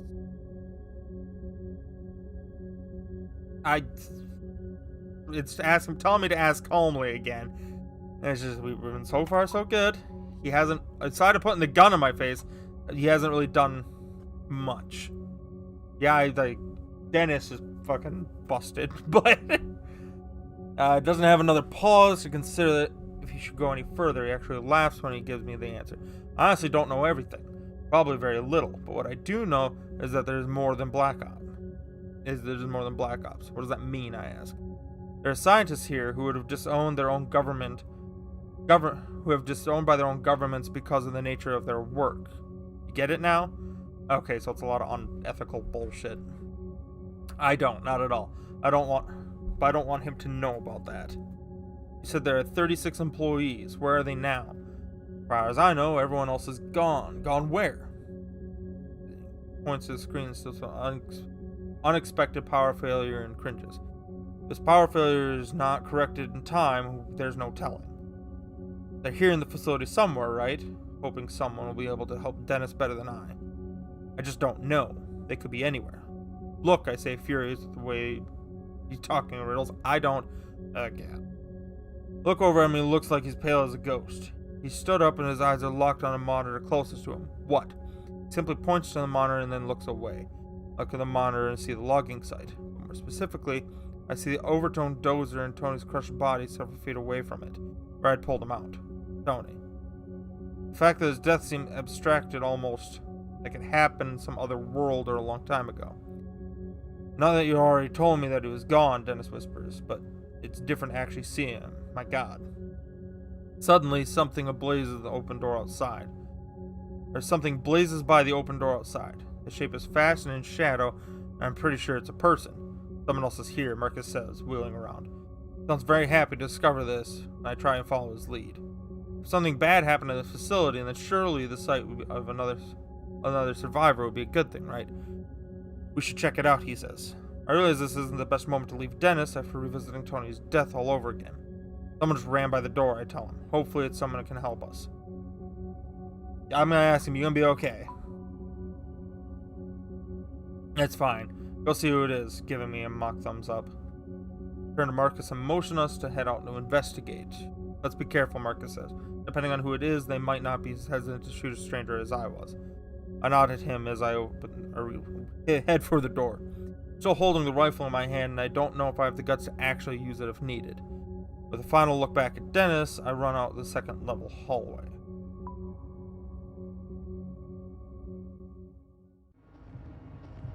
Yeah, so we're out here again. Marcus follows. There is still fear in his eyes, but also a slight glimmer of hope. The hope is contagious. We're off after a figure just ran past the command center. Ahead of us, the facility presents yet another long hallway. Right away, I notice that this level of the facility seems darker, even though lights are all on now. It's adorned with numbered yellow doorways and a large white panel across the walls. It's clean and well maintained, but there's something ominous about it. Up ahead, I see a fleeting motion and something dark cutting quickly to the left down the corridor. There, I say quietly, pointing up ahead. Marcus gives a nod, and we continue to chase after the person we saw blaze by the command center just moments ago. It then occurs to me that this person could be like Marcus at first, armed and scared. I don't want to agitate them. As much as I've been wanting to shout this entire time, let's just move forward and, towards them slowly. We want to catch up, but not yell at, not draw attention to ourselves. We reach the intersection of the hall where I saw the shadow moving. I ease around the corner just in case. Sure, I have the rifle in my hands, but I don't want to use it unless I absolutely have to. Quickly dart around the corner, see the same shooting stance I've seen countless times on TV. There's a woman standing there about 10 feet away. There's reddish blonde hair and a small mousy build. Looks terrified and visibly shaking. Probably in her late 30s, wearing a lab coat and dark jeans and a green Converse low tops. I have a strange sense that her fear is not just about her sudden appearance. She looks like a woman who's been running scared for a while now. Her hands are raised in surrender. She's not holding a weapon. Marcus slowly approaches, taking a few steps ahead of me. It's Amy, right? He asks. She blinks, seemingly surprised that she knows her name. Yes, and you're Marcus. She nods absently and then looks at my rifle. I'm not going to use it. Now, how do I know that? She asks. You're trespassing on government property in the midst of a huge catastrophic event, and you have a rifle. How am I supposed to believe you? I have a friend back in the command center who needs medical attention, and we're looking for the rest of our crew. I'm really sorry, but I don't know where they are, she says. Do you know what's happened, Marcus asks, from the power outage? I don't know what caused it, she says, but there was an experiment taking place when the outage occurred. Something happened and she trails off here, giving me just a look of distrust. I saw things on the security monitors, Marcus says. The experiment failed, didn't it? I don't know the specifics, Amy asks, or Amy says. I barely escaped the third floor. I was going to go to the command center to see if the security footage showed up anything. I saw you and the gun. Listening to the conversation, I feel totally in the dark. What has you so scared? Amy looks at me, her eyes wide and terrified. Who are you anyway? She asks. I quickly give her my story. Logger stranded in the woods, followed by a peculiar explosion at the logging site. As I tell her, recognition blooms in her eyes. You're one of the loggers? Yes. Then looks at Marcus and says, I thought they were being watched.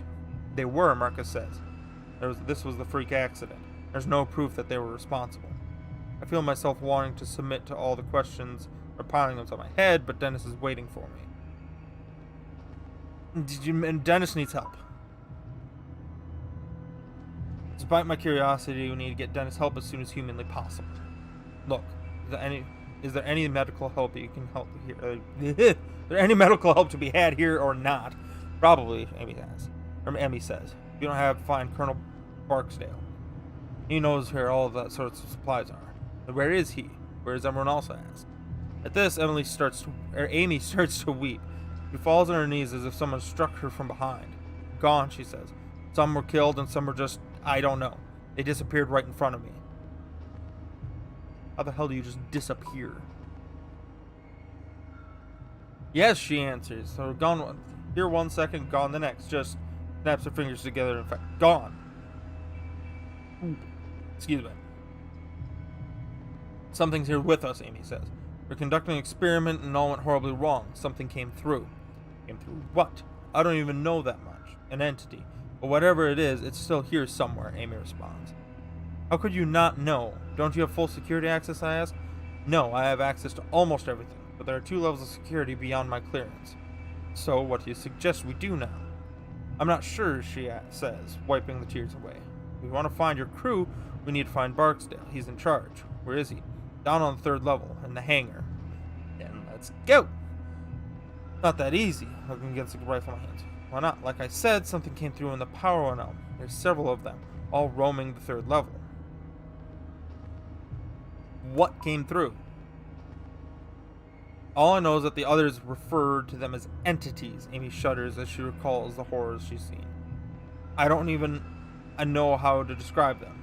I didn't get a good look, she says. All I did was run for my life. Behind me, I just heard screams. I know it's not very scientific of me, but I don't feel like sticking around to learn more. She's right, Marcus says, stopping my train of thought. The things I saw on the monitors, it was crazy. This is insane, I bark. I'm going to 3rd level to find this Barksdale guy. Thanks for your help. Wait, Marcus said. I'm sticking with you. We need to get out of here. We have to find Barksdale, right? Yes, Amy says. But Barksdale's on the 3rd floor. It's too dangerous to go back there. I figure I'll let them make their own decisions. In the meantime, I start heading back to the command center to get Dennis. Before I get there, I hear footfalls behind me, getting closer. I gave Amy a questioning look and she quickly looks away, clearly torn. Neither of you know your way around here.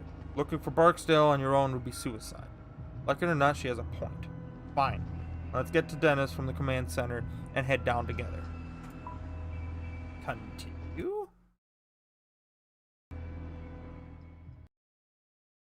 Hold that thought.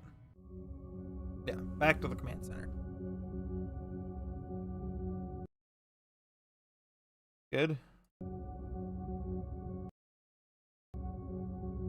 At the command center, I'm happy to see that Dennis has regained some of his color. We're going to get you some help, I tell him. And then we're going to find our crew and get the hell out of here. More help would be great, he says. The way you ripped my shirt off earlier, I'm not letting you touch me again. Wait, Amy says. One of us should stay here with him. I'll be okay, Dennis says. He stands on his feet with a grunt. You don't know what's out there, Amy says. I saw them. I saw what they can do. This facility is not safe. Okay, yeah, what can they do? Never mind, she says. Come on, we just need to be careful. Marcus looks a little hesitant, but he nods in agreement as the 4 of us exit the command center. Heading back out into the hallway, I'll take a look back at the monitors. Take one last final look at the screen that shows me my wrecked logging site and feel a pang of sorrow. Then I look at the other monitors showing live feeds of the facility's security cameras. I try to tell myself that I'm not looking at any side of Amy's creatures, but I can't. Exactly what I'm doing. There's no need to pretend otherwise. We head through the hall towards the elevator. The tension exists between us like a physical presence. Not really surprised. None of us really know each other. We're all just trying to survive at this point.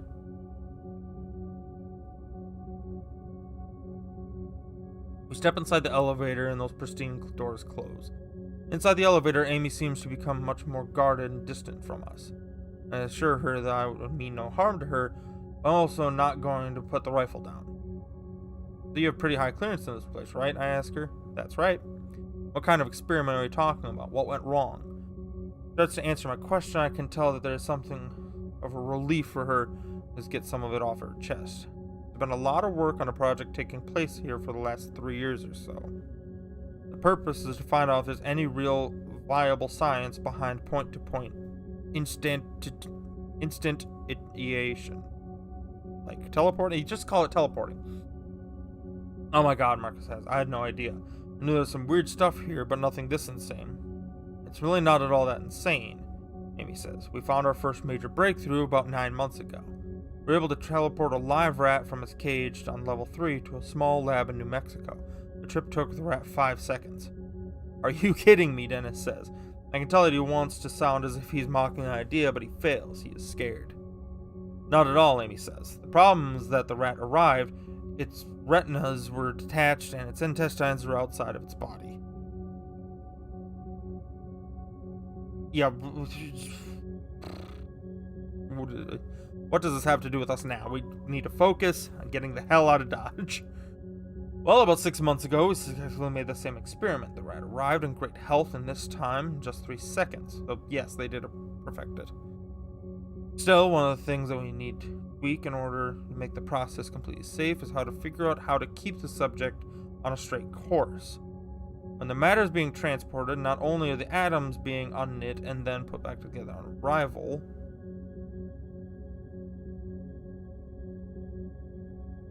transported? Yes, deconstructed and translated through space. It's the only way we know how to do it right now.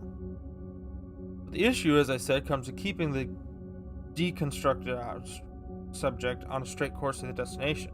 When the process occurs, we are deforming space-time. We're creating a shortcut through space, and that has risks. Why? Why exactly? Because there are many more dimensions in space than 3 we exist on, she explains. There's some evidence that there are many as 10. So when do you send a rat to New Mexico? It's traveling through another dimension to get there? Basically. But because of that, we are trying to better understanding of what the other dimensions are capable of. Things of a great deal of population would be scared of if they knew that we were doing, hence all the privacy. Then today the power went out as we were in the middle of an experiment. Something happened, but what? I don't know. Speaking with authority of someone who knows what she's talking about. Is that why those creatures are here? That's my assumption, she says. I wasn't present for the experiment. I'm not cleared for such things, but I do get the reports. What reports? Marcus asks. I'm given access to the results of the tests. In other words, Marcus replies, clearly upset, you guys have been peeking into another dimension, taking notes on what you see. I can't believe I've wasted my life on this, he murmurs to himself. You look like he's starting to freak out. Amy is quiet. Her expression indicates that she's waiting to see how I'll react to all of this. It's a little fucking crazy, but it's also kind of cool. Like, if we could figure out how to do it safely, then fucking we don't need boats or planes or cars or anything. You were impressed by Amy's work. Like, this is all interdimensional stuff. In a way. Marcus, on the other hand, is incredulous. I don't know what that means. I don't want anything to do with this, he says. All this time I've been working for... He laughs cruelly at the sound and makes my blood go cold for a moment. Just a single level beneath my feet, you assholes have been tearing apart space and time, Marcus continues.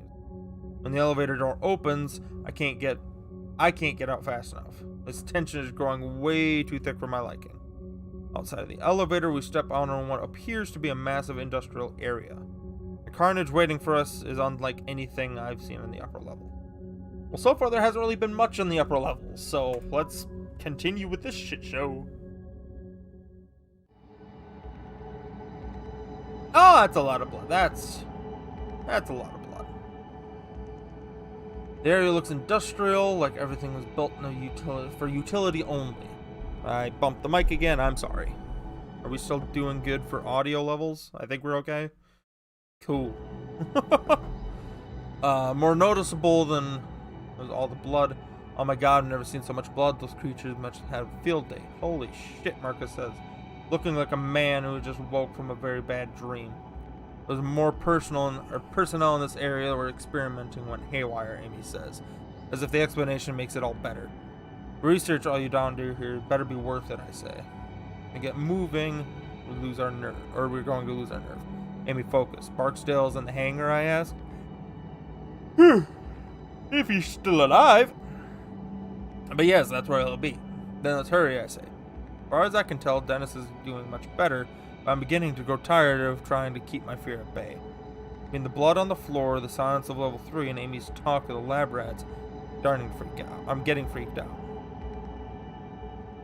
Amy, you take the... Amy knows what the hell, like, where the hell everything else. Amy, you take the lead. Amy's gonna die first. Now the foresters start walking ahead. Amy takes the lead. Stop walking and come to the remains of what looks to be 3 different people. Hard to tell how many bodies there were just because they're torn shreds and distorted. 2 of the bodies look as if they've been fused together. Another man looks as if he's had his head and legs welded through the floor. You see the man's face. He died in an abject state of horror. Mouth pried open an eternal scream. Let's just... Fuck it. I regret this. The half of face pushed on the floor like... body barely attached to the separated skull. A single dead eye stares at me. I think I might puke. Behind me, Marcus does just that. As I listen to him heaving, my eyes cannot leave the carnage. There's blood everywhere and a crimson pool flooding the floor. There are hunks of skin and tissue splattered on the wall and a strand of unspooled intestine that clings to the floor like a dead snake. Dennis steps up beside me, and when he speaks, his voice is soft and flat. What the hell could do that to someone? He asks. The things I saw, Amy answers. They could do it pretty easily, I think. She looks pale, and I think she may pass out in a moment. Tears spill from her eyes, and she's visibly shaking. But she soldiers on, looking back at me and stepping to the side of a gruesome carnage. Her eyes again go to my rifle, and she doesn't look very hopeful. You good to go? She asks me. We need to move on, but for some reason I can't take my eyes off the scene. Mind is reeling, trying to process it all. Nope, I think we're good. Let's go. My grisly sight behind, moving the equally distorted area. From what I can tell, the next room was once an open area for an experimentation. The place hasn't just been destroyed, it's been physically altered in a way that makes no sense. The girders look they've been warped, the very materials distorted and twisted. From my right, a machine looks catapulted. A machine has been catapulted and looks like it's somehow merged with the wall rather than crashing into it. Beyond these phenomena, there is the standard violence I was expecting to see. Like, yeah, that's normal. That's fine. Limp arms sticking out from underneath the wreckage and more blood. I see no signs of an explosion, makes me wonder how this happened. Seeing the aftermath is sickening enough, but it made me wonder if Amy saw it while it was happening. Did you see what happened to the girders, or did you see how these people died? I'm a bit more curious about how the people died. I only caught a glimpse of it, she says, taking a deep breath. I was the closest to the exit, and so I just started running.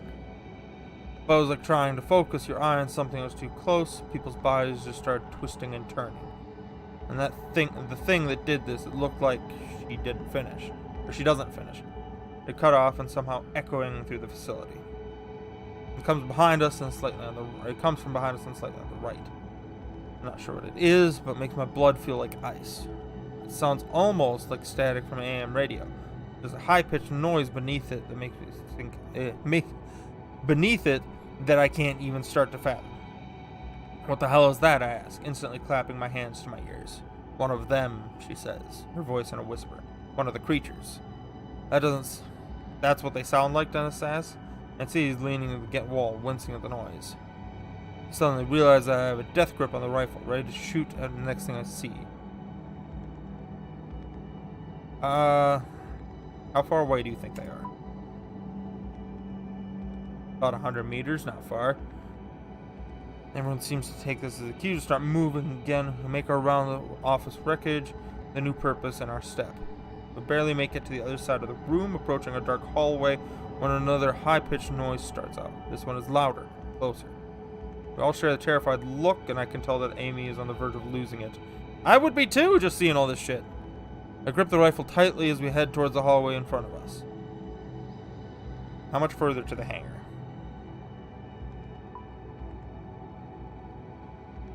Close, just at the end of this hallway.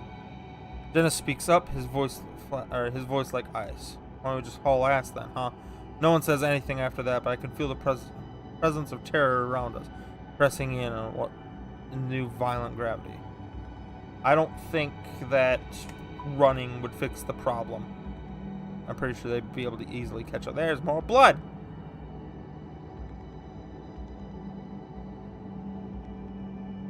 Small utility hallway is well lit. Looks like it was designed to only be used for select maintenance workers. What goes on in this area, I ask. Looking at Marcus, I ask the question, but he only shrugs in response. You might know, he replies, pointing at Amy. I've never been down here before. The utility hallway, Amy says. But at the end, there is a maintenance room. There should be a gun or two in there. A most direct path to the hangar entrance. As we walk quickly and quietly down the hall, you can glimpse ahead and feel the hair on the back of my neck start to stand on end. Lights become more sparsely spaced, and it's impossible to see how far the hall extends into the darkness. This hallway is occasionally traced with bloodshed, but nothing like the main area we came from. We continue farther down, and just as I begin to see what looks like a large metal door further ahead, I hear yet another shrill sound. This one sounds even farther away, but less demonic. How many of those things did you see? 3, but that's just what I saw. There could be more. What do they look like, Dennis asked. Yeah, what are we dealing with? We need to know. I don't even know how to explain them, she says. Monsters, it's the one word I can think of. My mind seemed to struggle just trying to understand what I was seeing. They're big and they seem to jerk about every few feet or so. They look like they're made of light. That's all I know for sure. You know, my ex-husband always says I'd let work kill me, she continues, seemingly unable to stop herself. I mean, I doubt he imagined this exact scenario, but still. As we make our way to the hangar doors, another high-pitched noise rings out, angrier now. Amy stops walking, causing all of us to stop and turn to her. We have to do something to slow those things down, she says. No, Marcus snaps. There's no time. We need to distance ourselves and get to the hangar fast. Amy ignores him deep in thought. There's an old hydraulic door set in the wall right here, she says. That hasn't been used for years now. It hasn't been used for years, though. She looks at me, pleading her case. Together, we might be able to pull it closed behind us to keep those things back. Those old hydraulic doors weigh a ton, Marcus says. There's no way it'll work. Roger, what do you think? It's been a harder time getting to us if those doors were locked. Look, we need to get to the hangars now.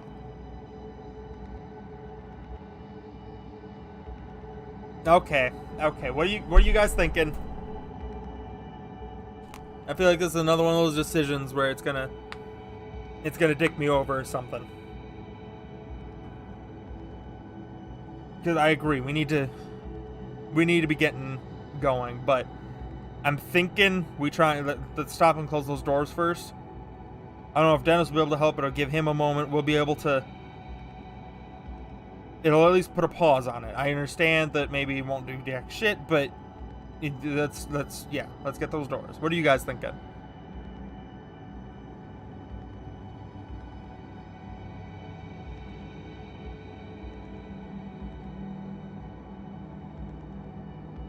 So yeah, I'm thinking, unless you guys say otherwise here in the next 30 seconds or so, I'm saying we stop and close the doors first. What's your guys' gut tell you?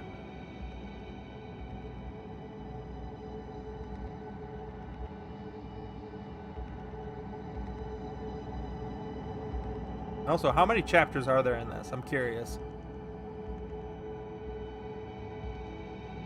We're going at it for about an hour and a half now.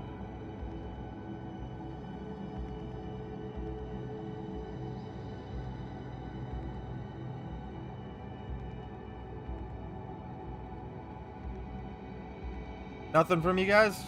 Y'all aren't saying nothing. I'm gonna stop and close the doors first then? I'm gonna go with this. We'll go with this option. He decided to try and close the doors. Damn it, Marcus says we don't have time for this. Amy ignores him and starts feeling along the hallway, the wall for the groove. Dennis and I start looking as well. A minute passes and I feel a small metal frame that runs from the floor to the ceiling. Is that it? I ask. Yes, Amy says. I look to the floor and see an old metal track that runs along the frame. Let's move it, I say. Amy, Dennis, and I start pulling as hard as we can, but it barely budges an inch. Behind us, that static noise raised out again. Our heart seems to stutter and Marcus lets out a little whine. We're running out of time. We need to go, Marcus screams. Those things are getting closer every second.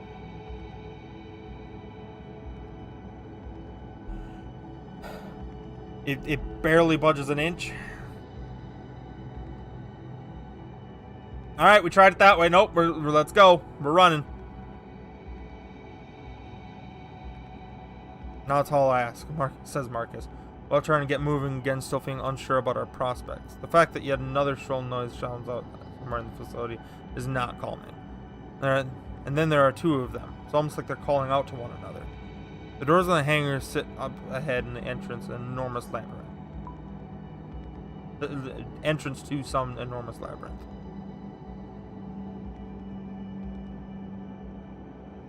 That's good. When we reach the hangar doors, I see a sense of how impenetrable they are. The computer terminal is mounted on the wall nearby with a blinking red light.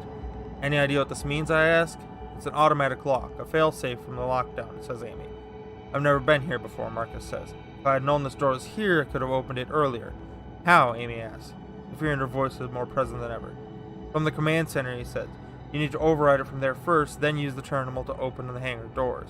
The command center on the second floor, I ask? Yeah. Amy shakes her head and lets out a nervous laugh. You hear those things? There's no way in hell I'm going back towards them through that small hallway. If we want to get to the hangar, we have to get back to the command center, Marcus says. Isn't there another way? Turning to Marcus, Amy replies, well, there's another elevator. We need to go down through the biochem storage. You need to stay with Dennis so he can rest, I say. You two go. You know your way around this place. You know the controls, Marcus. Fine, but we'll need to be armed.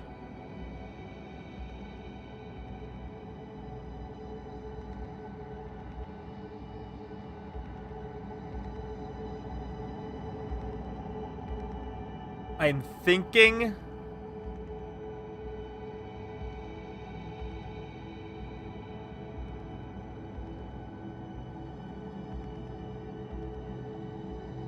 They both seem to be losing it, but I'm thinking Amy's...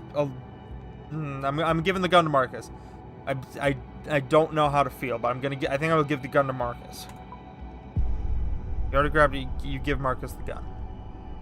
I hand Marcus the rifle and he turns to go. Amy gives me a concerned look, but follows along behind him. Once Amy and Marcus make it a good distance down the hallway, Dennis lets out a nervous laugh. And then there were two, he says. Dennis looks much better, but he still needs to use the wall to stay standing. Didn't Amy say that those were the guns and emergency kits in the maintenance room near the hangar doors, I ask?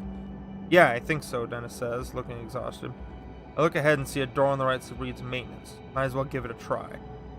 I go to the door, try and open it, and find that it's locked. Don't kick it. That'll be too loud. Push it with the shoulder. Gave it a hard shove, but it doesn't budge. I'm about to try again, that's when I hear a dry choking sound from just down the hallway. Barely audible, but it's not my imagination. My first thought it's one of those things, one of the monsters. But after calming my nerves and reassessing, it sounds more like a person. Think about how angry and on edge Amy was when she turned to leave, as well as how scared Marcus had looked. Alarm bells sound in my head. Before I know it, I'm heading down the hangar, away from the hangar doors. Stay here, I'll be right back, I whisper over my shoulder to Dennis. See if you can figure out how to get into that maintenance door. Where are you going? He asks. I don't bother answering him as I bound to the door where Amy and Marcus went. God damn it. Which one of them died? Was there an X on that door in the blood? As I enter the biochem room and start to walk between the massive silos, I wonder what classified chemicals could be inside of them. I'm fully expecting one of Amy's creatures to come flying out from the intersection of the wall. The hall is up ahead. I think I hear something, a skittering noise like something moving quickly. I run ahead as fast as I can, so fast that I almost trip over two people in a life or death struggle. Mind tries to process what I'm seeing, but it makes no sense, not at all. Mark is on the floor with Amy pinned beneath him. He has his rifle at her throat, pushing her down to the floor and choking her with it. Her face is turning purple and her eyes might pop out of her head. Marcus sees me coming down the hallways and asks if what he's doing is perfectly normal. Fucking stop him. rushing towards him before I really know what I'm doing. With his hard arc right above the bridge of his nose, I'm rewarded with a sick cracking sound. Like, hell yeah, it's sick! Cries, he falls to the floor, looking at me as if he doesn't know why I punched him on the floor. Amy clutches her neck and gasps for breath. I start to fear that I was a moment too late, just so I was see that the rifle has been thrown across the floor. Marcus also notices. Go for the rifle. Both go for the rifle at once. He takes a single stumbling step towards it, wobbling a bit from my punch. I dive for it and I hit the floor. It feels like I'm a baseball player trying to steal third. My hands both fall on it, but I yank it away. He manages to kick me, knocking the rifle to the floor again. It catches me square in the ribs, knocking the breath out of me. The hell are you doing? He yells at me. By killing her, I'm saving us. All of this was her fault. I sense that he truly believes this, but if that's the case, then why not just shoot her rather than strangle her with a rifle? It would make too much noise, that's why. The answer is simple. We would have heard the gunshot and I, or those things, would have come running. Exactly. He wanted to kill her quietly. And then what? Would have done the same to Dennis and me? It seems fitting, really. When we first came upon Marcus, he'd held the gun on us. I've been so relieved to see another human being that I underestimated just how unhinged he was. Well, if it was anyone else but Amy, I would think then Marcus wouldn't blame it on her. It's because she was one of the ones helping with the experiment and knew more. Like, that's why. Marcus and I both dive for the rifle, still laying on the floor, start wrestling for its position. I'm not confident I'll come away with it. He starts to struggle. He starts inching the muzzle of the gun towards my face, and as a position I don't want it to be in. I start pushing back hard. But if this thing accidentally fires, I'm not sure where I'd prefer the bullet to go, especially in this room.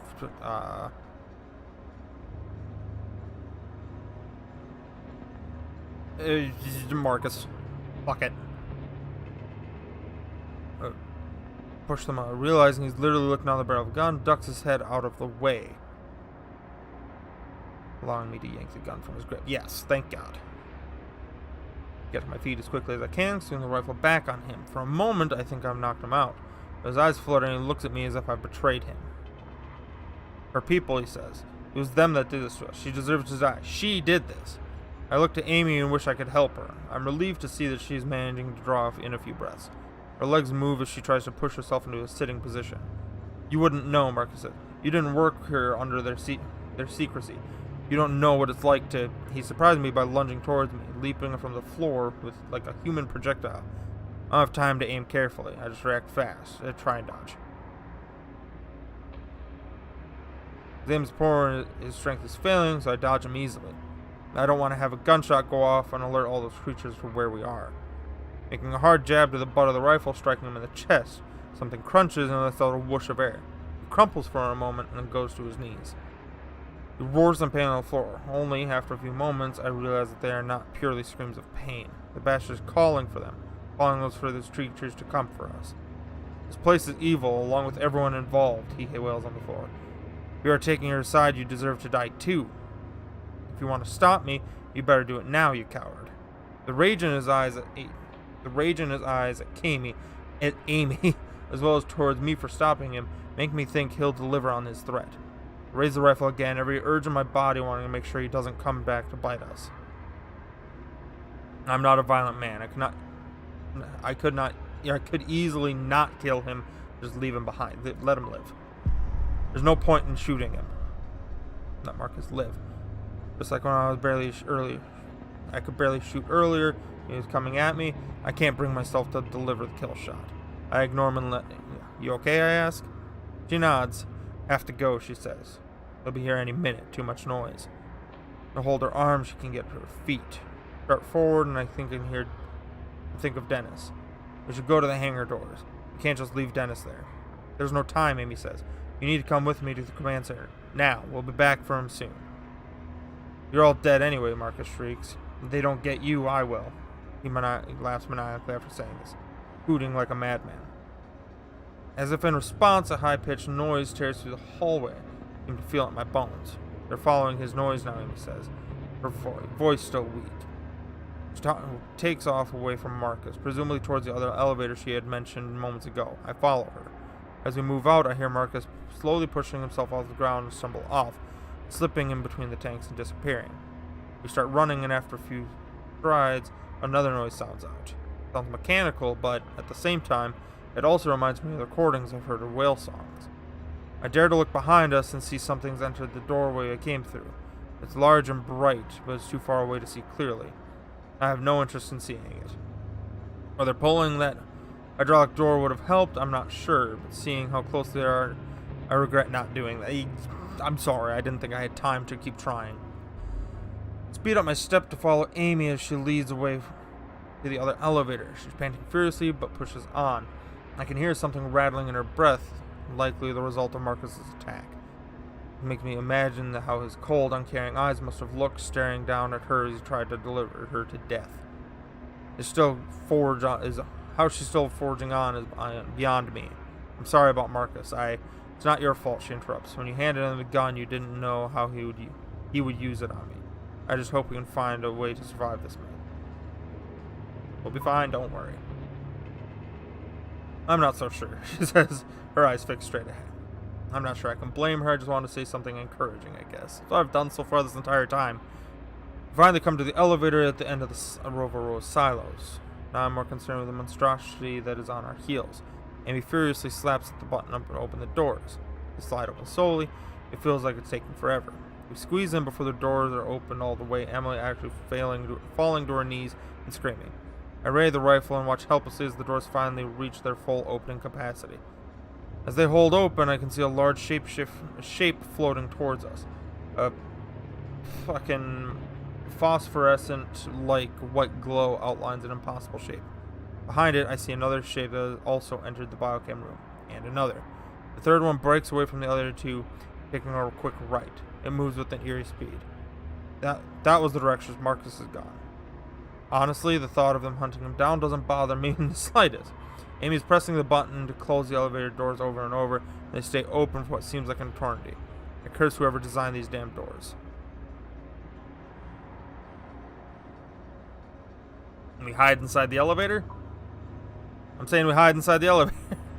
Side ourselves against the sides of the elevator, trying to avoid being seen. I can't help peeking around the corner. I hold the rifle ready to fire, and that's when I see the clear light for the first time. And see their features, their shape, and their colors, but my mind can't process it all. Nothing of them makes any sense. My eyes try to see a squid, but that's not what the things are. They're gray and white and seem to be nothing more than squirming light. Their appendages are neither legs nor tentacles, but somewhere in between. They don't walk on these appendages, but they use them to glide. They move like ghosts and seem to jerk every few feet or so. I'm pretty sure that this jerking effect is not the result of them moving, but my mind's inability to understand how they are moving exactly.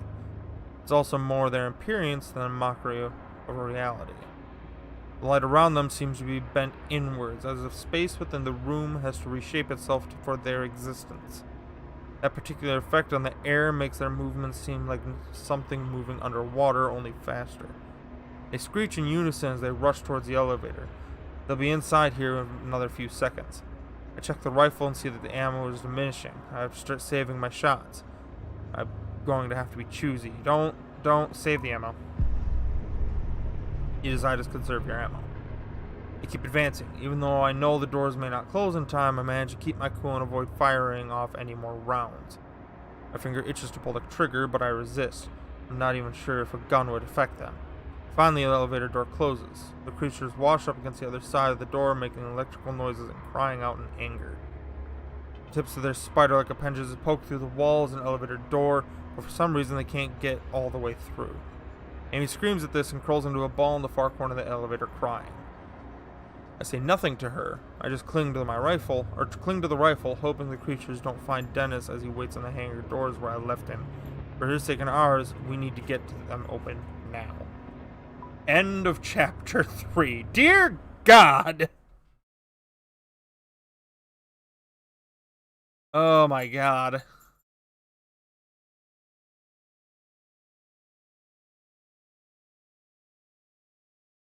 You and 59% of players told Dennis he'll probably be fine.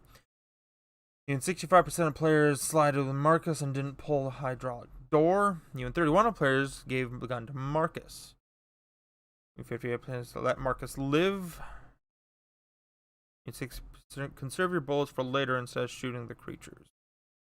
So again, I'm mostly in the majority here, but a lot of you guys gave Amy the gun. And looking back now, I suppose that makes more sense. I didn't think Marcus would just try and kill Amy, because at the end of the day, what would it solve? Killing Amy wouldn't fix the problem. You still have to go upstairs, and now you lost a set of eyes for your back. Even if afterwards, after all this, you still blame Amy, it's still not her fault. So we're not going to be done with this yet. I'm still going to keep playing here, but I do need to use the bathroom. So just give me a few moments here. We'll be right back. So I'm going to just put it right here. We will be right back. Yeah.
Okay, we all back? We're all doing fine and dandy?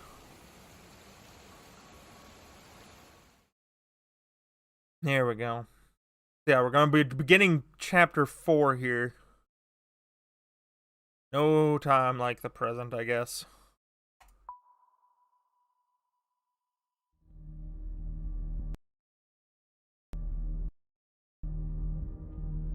Okay. Rascal, you good, bub? Dog's right next to me, sorry. Right up the elevator is tense. Take a series of deep breaths, doing everything I can to stay in control. Amy's gotten back to her feet, and her head is pressed against the elevator wall as she suppressed a series of sobs. I find myself trying to remember the way those creatures looked, but my mind seems to shudder at the effort. I've seen something of that as a possibility, as a mockery of what I know as real. It fills me with terror that dwarfs anything else that I have felt since discovering the facility. I try to focus my mind on something else and remember Marcus's threats. I wonder if we'll see Marcus again, I say, mostly to myself. Do you think Marcus got away from those things? Probably. If we were able to hide in the elevator, he probably got away. She opens her mouth as if to say something, but his mouth simply hangs open. He's gone, I assure her. Don't worry about him. We have bigger problems to worry about right now. Honestly, I'm speaking more to myself than to her. So how do you end up here? He gives a nervous chuckle and shrugs. I used to work with the Pentagon. There was some pretty upper echelon stuff I still can't discuss. I assume this place is even more upper echelon, or upper echelon. That's a hard word for some stupid reason. This place isn't even on the scale. My other job was a cakewalk compared to this. Then why stay? Because the money is ridiculous. I have a 13-year-old daughter who's already talking about Harvard. You do the math. Harvard, huh? That's ambitious. Oh, I know. She's a force of nature. Her dad ran off when she was 3, so for a long time it was just her and me. Amy pauses before continuing softly. What if I never see... Her voice breaks off and the words too terrible to say. Her eyes fill with tears. The elevator comes to a stop, and a slight ding is interrupting the moment. Amy hastily wipes her eyes, and we waste no time getting back inside the command center.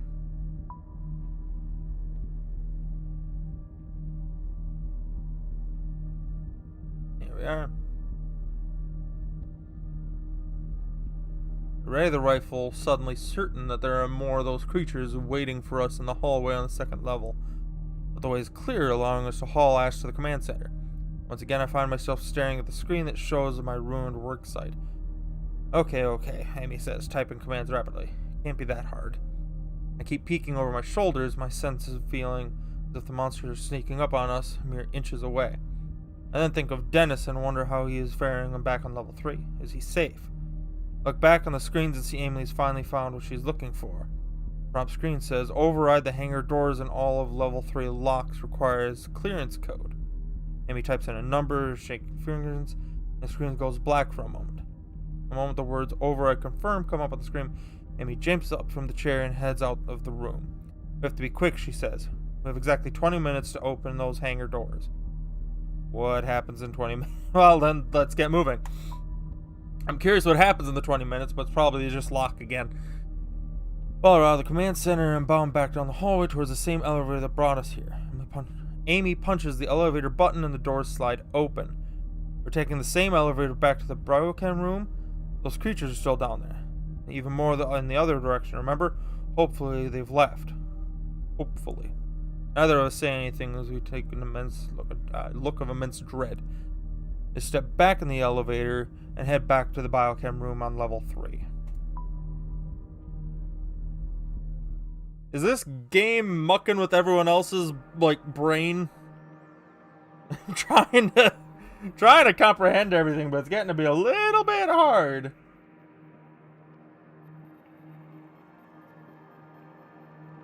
Oh god, who sent me a message? Not okay, I'll look at that later. The elevator doors open, we peer out, see if any of those creatures are still in there, but it's all clear. When he looks at me, her eyes clear and strong. Marcus wasn't entirely wrong, she says at the start, walking back towards the hangar doors. But what? How I am partially to blame for this. Why would you be to blame? I know why, but it's the better of the two answers. Or better of the two things to say. Some things we do here, it's scary. We should have known that one day something like this would happen. Everyone here with knowledge of what goes on level 3 is to blame, she says. It's a highly advanced secure facility, I said. Doing amazing, but risky stuff. No pain, no gain, I suppose. So yeah, you're partially to blame for working here, but I can understand the dedication. So why don't you tell me a bit more about what does go on in level 3, I ask. You familiar with the Large Hadron Collider over in Switzerland? I've heard the phrase, but that's about it, I say. It's a powerful particle accelerator, she explains. Right now, they're using it to try and create what's called dark matter. I know what dark matter is. Theorize that this dark matter actually makes up the majority of our universe, and parts of the universe different from ours. But the parts of the universe is very different from ours. My guess is the two people, the Large Hadron Collider, will probably create their first dark matter particle in about 2018 or 2019. Here in this facility, we'll be able to create one almost 10 years ago. It was the key to our research. Does this have something to do with all this? I suppose, yeah, does this have something to do with the things? But we still don't know or what dark matter or what matter yet to identify. These creatures could be made of it. Or maybe they're even more exotic matter. We just don't know. If dark matter is responsible, there are no real answers to have.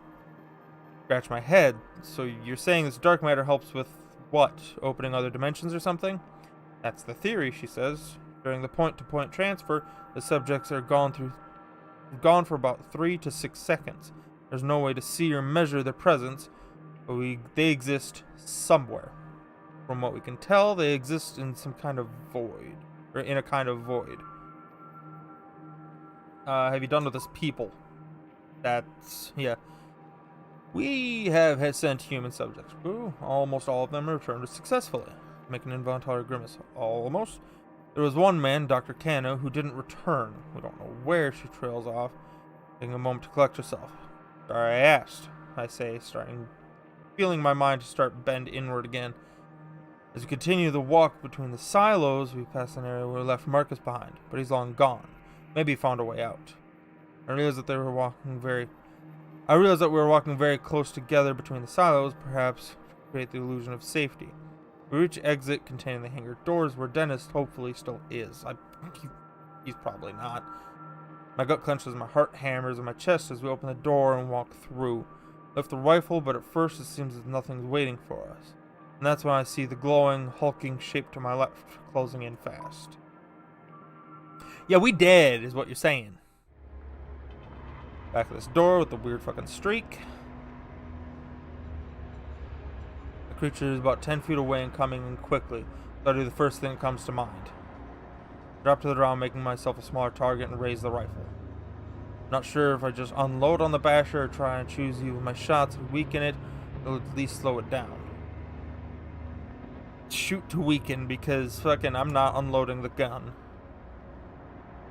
Shot causes the edge of the milky white frame to jerk to the floor. Flounders. A ghost-like tentacle wriggles in the rage. Writhing. Fucking words are hard. God damn it. Been doing nothing but reading for the last 2 hours out loud, and oh my god. Writhing in rage as it cries out at me. Seems to turn and jerk away, parts of it appearing and disappearing every few feet. Moves in a hall and out of sight. Looks quickly around. Hi, Bubba. Hi, Bubba. Dog's behind me again. There's only Amy. She looked for the monster with wide eyes. Her face is pale, and I wonder if, like me, she's able to feel her mind trying to retreat. Come on, let's find Dennis and get through these hangar doors. He glances at our watch and nods. We're already down to 6 minutes. We turn towards the hangar doors. I'm a little disgusted with myself because of the bloody scene that was so shocked me before. Now it seems mild. Amy goes to work with a computer console on the side of the doors. Starts punching in the keys. This is going to take some time. Thought you already unlocked it. I did, but for this door there's still security permissions I need to hack. Marcus would have known how to do this. She trails off and I decided to let her work. Something slams into me. I feel my feet leave the floor and I'm literally thrown across the concrete. I look up to see one of the creatures. It's apparently in no hurry to attack me again, focusing on Amy instead. She's not armed. I need to come up with a plan to getting away from her so she can focus on getting back to the door. It raises one of its flickering appendages, making me certain that part of its makeup of pure light and energy. I could easily take the shot with my rifle, but my mind again goes to how much remaining ammo I have. The only thing I think of is to chase me and lead it away from this room, somewhere. Fuck. I don't know how. It doesn't tell me how much ammo I have. It's just like, hey, you don't know how much ammo. Like, you're running low. Hey! Right here! Come get me! I'm the one that shot you, buddy. It turns to me and I, again faced with staring at something that has no business in this world, in this reality. My body gives off a sort of glow around the central part. The bulbous core was branched off into two humps, very much like a spider. Again, I sense that this visual information is not accurate, but it's the best my simple mind can do to make sense of the impossible creature. It's lurching towards me and lets out a shriek of agony that makes me hear. My ears feel like they'll explode. Now I know I'm sure it's coming for me. I take off running and head into another hallway we haven't been down. I find myself in an industrial-looking area, and I'm pleased to find that the monster has followed me through. I'm fucked. I'm going to die.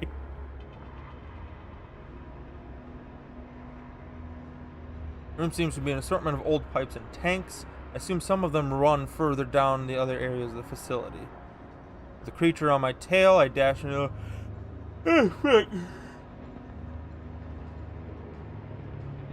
creature on my tail, what? Definitely have a harder time squeezing through than I am, but it slows it down. Of course, the room's not a cage of any kind. This thing is still heading towards me, striding through the pipes as it rages. I notice that sometimes it's breaking the steel girders, but other times it seems like somehow merging and changing them. Pipes that were separate are now connected together in a way that makes my head hurt. I finally get a good amount of distance between myself and the creature. I think it's lost my trail. I need to get back to the hangar doors. There's not much time for them before they close shut. But if I make a sound, the creature could be on my heels again. Well, they couldn't get through the elevator doors, so what are the odds that if I run, like, they'll be able to shut the doors behind me? Run as fast as you can. Fuck it. There's no time, I think to myself. I have to get moving. I only had 6 minutes before.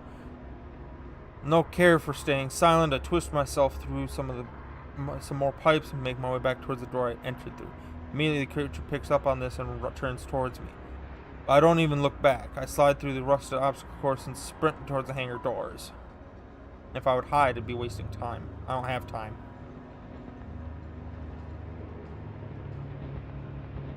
Come on, let's go. I burst back through the large door and see Amy still working on the computer terminal by the hangar doors. Fuck! You okay? I ask Amy. I can certainly see her battling for control of her facilities. Stealing determination wins out, and she gives a grim nod. Any sign where Dennis went? I ask, hoping she hasn't noticed his body somewhere. No, she replies. It's then that I realize I have no idea how many rounds are remaining in the rifle. This isn't a model I'm familiar with. Outside of deer hunting, I'm not much of an expert on firearms. Still, I am able to locate the chamber easily and see that there are 4 rounds. Now I know how much I have left. Not great, but it could be worse. How are we on time? I ask her. 4 minutes.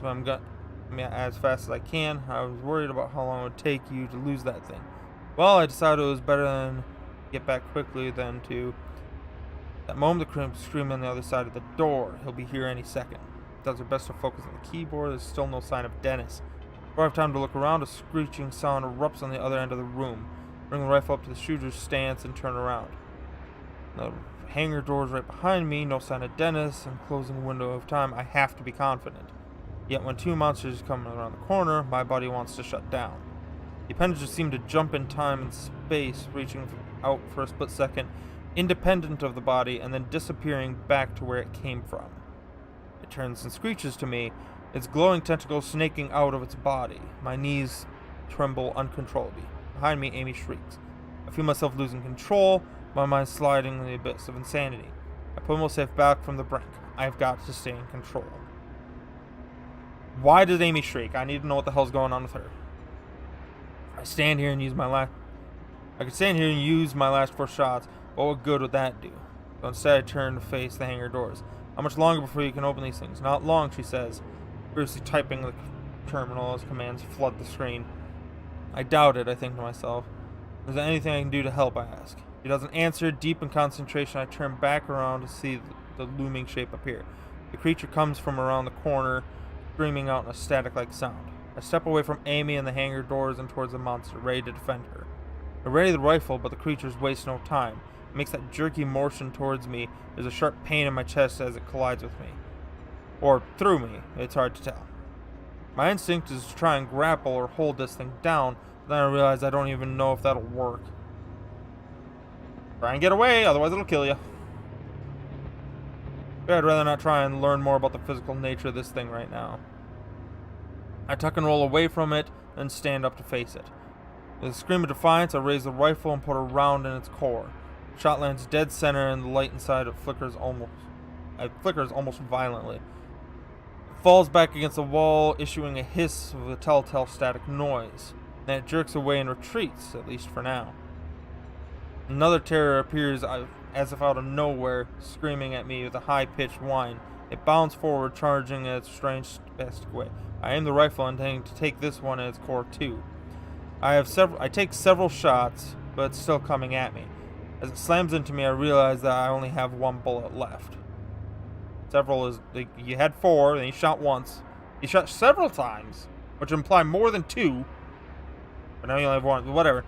Math is hard, I guess. 1 bullet left. Was knocked out of my lungs and back strikes the floor. But neither of these things is as alarming as the fact that the beast is on top of me. The exterior is like a seashell, been pounded on the surf for so long that it's lost all edges and ridges. The grip it tried to capture me was pure violence, and I feel those light-soaked appendages start to wrap around me. I raise a rifle, knowing that I can still have 1 shot left. The weight of the monster is erratic. One moment I feel weightless, and another I feel like I'm going to be crushed. I push upwards with the rifle and aim, but it's overpowering me. I'm not sure I'd be able to make an effective shot.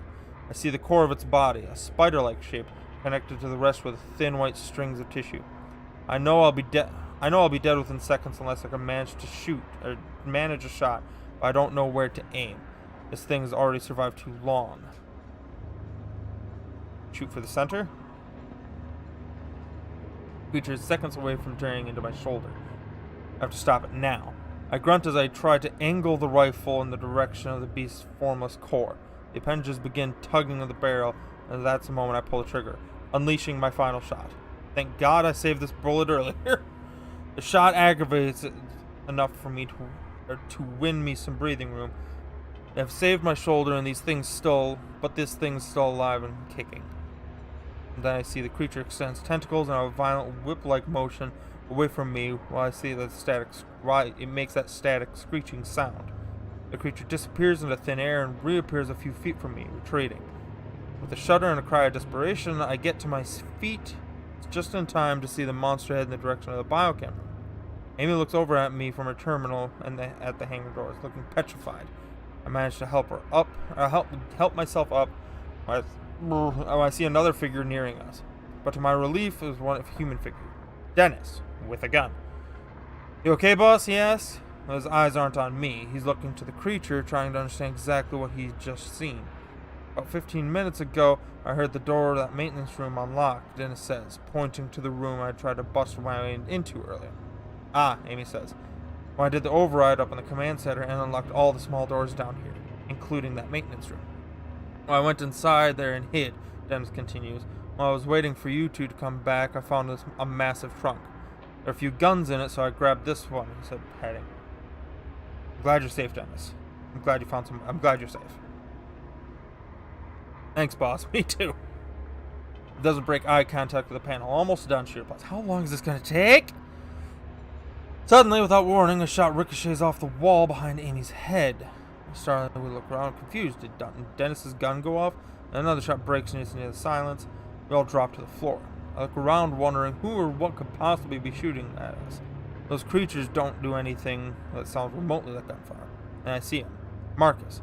I should have killed him when I had the chance. He has a rifle and is walking towards us, an insane look in his eyes. "You all deserve to die," he screams, unleashing another round that you hear him whiz by my head. Dennis doesn't hesitate. He stands up and shoots at Marcus, causing him to retreat. "Open the damn door!" "I'm sorry, I'm doing my best," fighting through tears. Open the damn door. He makes a final key presses and done. The door opens and the noise of hydraulics and a whoosh of air. With Marcus pinned down by Dennis's gunfire, start moving towards the doors. At that moment, another creature jerks into existence around the corner, between us and Marcus. "Shit," Marcus says, starting unloading into it. Then he learns the same lesson we did. This only slows the creature down. Marcus gives us one last look, and then turns and runs off in another direction. Dennis, Amy, and I climb up and head through the doors, moving on nothing more than adrenaline. I see her look longingly at the maintenance room Dennis took the shotgun from. "We have to get to the hangar," Dennis says. "I'll get some more firepower." Satisfied with the plan, Amy heads to the door. We scramble inside, finally inside the hangar. Dennis approaches from behind, holding several guns and looking like a kid who grabbed an armful of Halloween candy. Hell yeah! Amy reaches up for the 9mm out with one hand. Dennis turns to me and holds out a shotgun and a handgun. For me to choose. Both look deadly. The shotgun looks more powerful, but the handgun will be more precise. If I'm getting into another fight with one of those monsters up close and personal, I don't think the shotgun trying to lever that around will work as good as the handgun. So let's go with the handgun. Because so far those shots aren't even doing much anyways. Let's take the handgun. Dennis can have the shotgun, I guess. Look, the handgun and comfortable in a way it seems to fit perfectly in my shaky grip. There are more creatures coming, as many as a dozen. They are floating down the hall quickly, their tentacles slithering. The way their light seems to mingle together is almost beautiful. "Close the door!" I yell at Amy. She dashes to another terminal mounted on the inside of the hangar doors and tries desperately to close them. "Not working," she says with tears in her eyes. "This terminal is disabled." Dennis looks through the open doors, readying himself to shoot the first monster near us. Shoot the first monster that nears us. Should I slow a few of them down or take a run for it? He asks, the gun at ready. Fuck.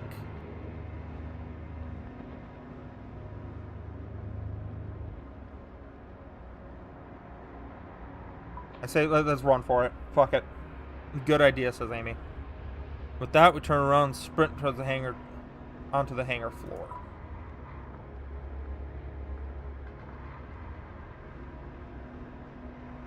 We've got to get the hell out of here. Hold on.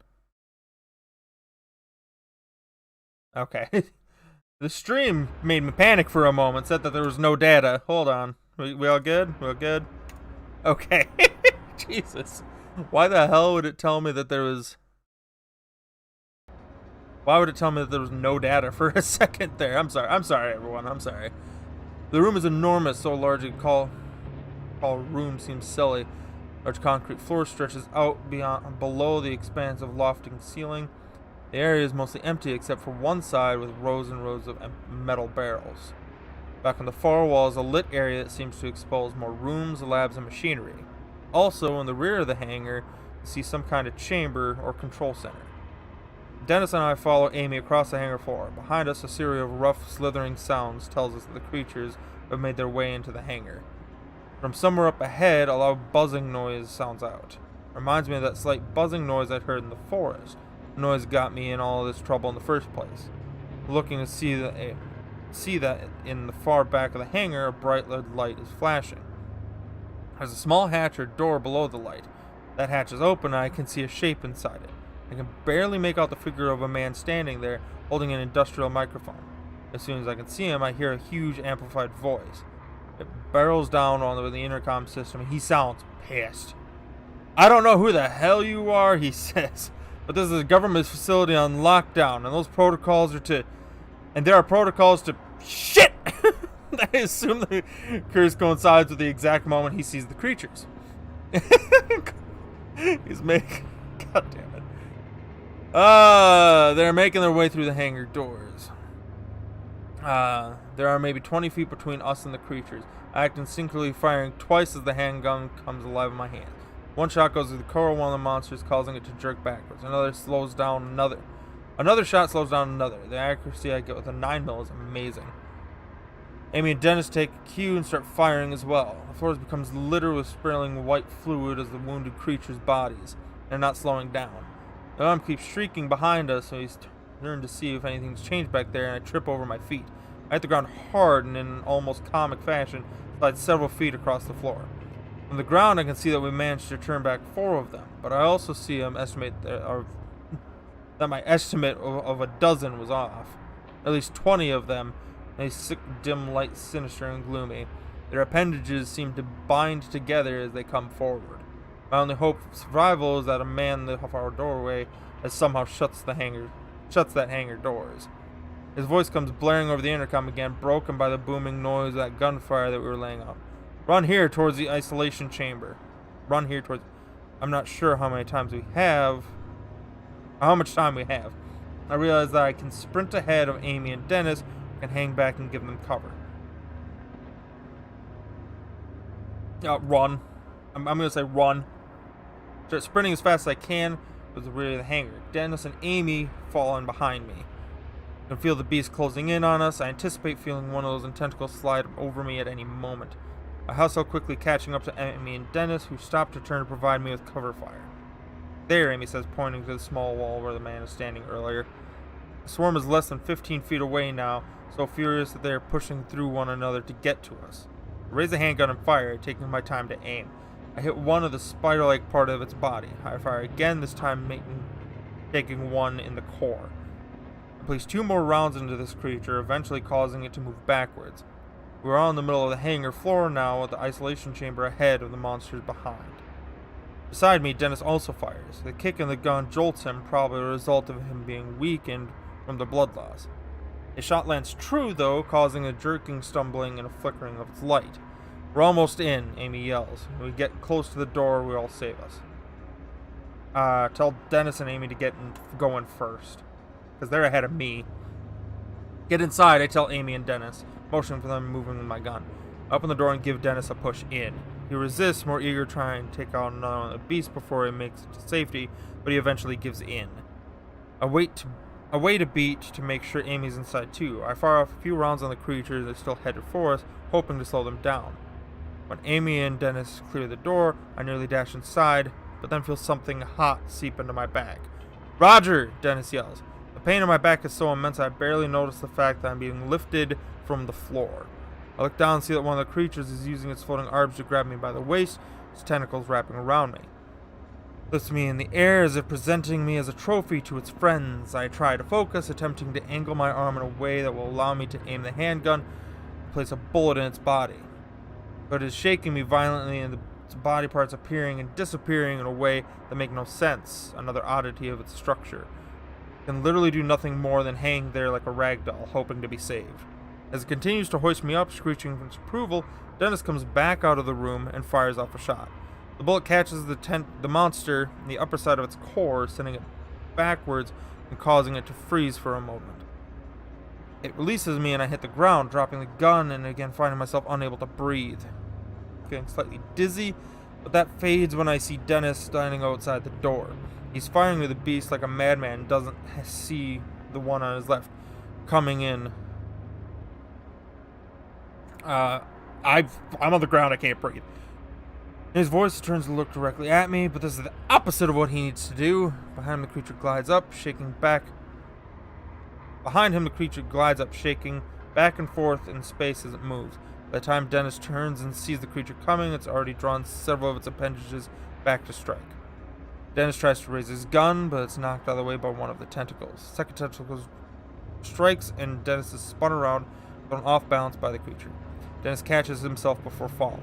The third tentacle wraps around Dennis' forearm, and I can see it squeeze, tightening instantly. But the appendages passes clean through his hand, its blood-soaked tip poking through his palm. Dennis' face grimaces with pain as he tries to wrench his arms free, but the creature's tentacle as the hand speared like a nail through wood. In a moment of dark clarity, I realize I can free him with a clean shot at the monster's tentacle. It will likely mean blowing Dennis's hand off. Dennis, I yell over the creature's high-pitched scream. Can you get free? I have a shot, maybe. No, Dennis grasps. The creature tosses him around by his hand like a puppet. Don't shoot, I can get free. I can't tell if he's right, but the other monster's starting to encircle him. I need to act fast. Dennis thinks he can get away. You decide to see if Dennis can get free. Dennis is fighting hard, doing everything he can to bring the gun around to his good hand, with his good hand. He's screaming as he tries to tear his hand away, screaming in both fury and desperation. Only seems to anger the creature, which swats Dennis with another of its tentacles, opening a deep gash across his cheek. His skin peels back and his eyes go wide with shock. The creature drops him to the ground as if playing with him, and then the floor space around Dennis seems to warp. The bottom quarter of his body seems to disappear before I realize it's merged with the floor. And at that moment I know it's over. 3 others swarm him, surrounding what remains of his falling, but fuck! I should have shot off his hand! I don't even hear Dennis scream, just a frenzy of crackling, sickening wail sound. After that, there's nothing else. Fury and sorrow and absolute rage surge through my heart. I grab my gun as the remaining beasts come towards me. They'll kill me, but I don't care. This is war, as far as I'm concerned. Amy grabs me from behind and pulls me hard inside. I'm trying to fight her off, but she's persistent, and a part of my mind knows she's right. Don't be an idiot, she yells to me. She practically throws me through the doorway. As I fall, I hear her fire off 2 shots before slamming the door closed behind her. I watch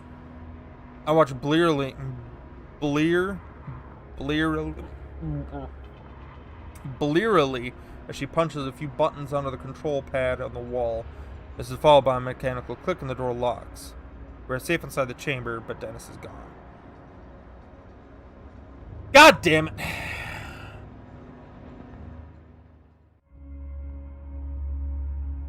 But if I would shot off... fuck. God damn it. We're now inside the large, reinforced chamber of sorts, almost like the inside of a submarine. Near us is the door, shut tight. Far away from us is along the back wall, all sorts of controls and monitors. It seems clear that this metal door is impenetrable, at least to them. I am clearly sure that they aren't getting in. Dennis, I say. I'm sorry, Amy says. I'm sorry for pulling you back, but you're walking to your death out there. I know, I say. That doesn't make it any easier.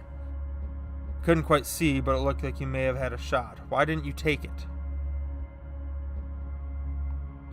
He did tell me not to shoot. Roger, my God, I'm sorry. He's dead, I say, hoping that speaking my words will help me understand what just happened. I came through all of this to try and save him, and he's dead. How did this happen? Why did I listen to him? Out of nowhere, the image of Dennis is pumping his fist after winning a game of pool pops into my head. I can't reconcile that happy image with what I just saw. I feel myself zoning out, wanting to just give up, but I'm stubborn, and the fact that Dennis is dead is a cruel motivator. I have to get out of here, I say. What I don't say is I have to get out of here so all this trouble will have something worth something. All this trouble will be worth something. We're interrupted by the man's voice booming behind us. No, just what the hell do you think you're doing? The man roars. He's an older man who seems to exude power and authority, but he also looks tired and scared. I assume this is Barksdale. He walks over to us in the back recess from the back recess of the chamber. We didn't have a choice, Amy responds. We had to. Did you override the locks to the hangar doors? Barksdale demands. Yes, I did, but we had to. Do you have any idea what you could have done? Amy doesn't answer right away. She is furious. She is also scared and visibly exhausted. Ask who it is. Fuck it. I address my question to Amy, preferring to get my info from her rather than whoever this is. The man doesn't break eye contact with Amy.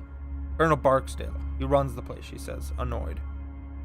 Look, Barksdale, she says, you can berate me and lecture me all you want when this mess is over, but right now I have a wounded civilian here and, as you can see, several entities trying to get into this room. If you could actually do something instead of sitting on your throne and yelling at me, that would be great. I'm impressed by her guts and wonder if there's some sort of beef between the two of them. Really working in a place like this could cause some stress and tension between people. As we wait, I notice a small peephole in the door. I go to it and look out at things. They're still looking for a way in, but finding no success. I wonder if they can sense or somehow see through me. I flip him the bird. I can't help myself. I hold my middle finger in one and smile defiantly. I get a blast of high-pitched sound in response. You'll be reprimanded for speaking to me in such a way, Barksdale says to Amy. Reprimand me all you want. I'd like to survive this first. Cover your ears, Barksdale shouts, walking away from the far end of the room. Stay put until you hear back from me. Thank you, Amy says with fire in her voice. Then turns to me and says, better do what the man says. Hey, sure, fuck it. Gonna be loud as shit, I bet. Cut my hands over my ears just in time to protect my hearing from the deafening blast. I can still feel my blood rushing out and wonder if this is what Dennis felt like at the beginning of his end. Before the sorrow of losing Dennis can consume me, something slaps against the wall of the room with tremendous force. I assume this is just another one of the monsters slithering along the wall. But when I turn back towards the door, I hear something surprising. More bursts of loud explosion noise start ringing out. Looking through the peephole again, I see the core of one of the beasts explode. It vanishes in a puff of smoke and clear liquid. Looking to my left, I see Barksdale in a shooting stance at the far side of the room. He's firing through a small slit in the wall. He's using some high-powered weapon, the likes of which I've never seen. I see slight movement as the gun kicks, accompanied by a flicker of white light. Immediately, another monster is downed, its tentacles flailing around aimlessly as most of its core is torn through. I honestly feel gratitude and immense satisfaction in knowing that they are being picked off in such a way. Fuck it, keep watching. I slide my eye to the peephole again to watch the effect of the shots having outside. Because I know that the white liquid and gas of the creature's blood, seeing it draws up a frenzied bloodlust in me. Another is blasted in the center, and the translucent shell collapsing inwards as its light dies out. Yet another is shot in a mass of floating tentacles, causing its body to disappear as it dips in and out of existence. After several moments, my view is blocked by a splatter of white liquid that covers my peephole. The firing is over, I barely even notice it. Soon after, Barksdale walks back to our side of the room. They're all gone, Barksdale says. I have resealed the hangar doors. How'd you kill them like that? I said. Classified weapon that, quite frankly, you have no business being near. Amy gets to her feet and returns to the panel on the wall. Thanks.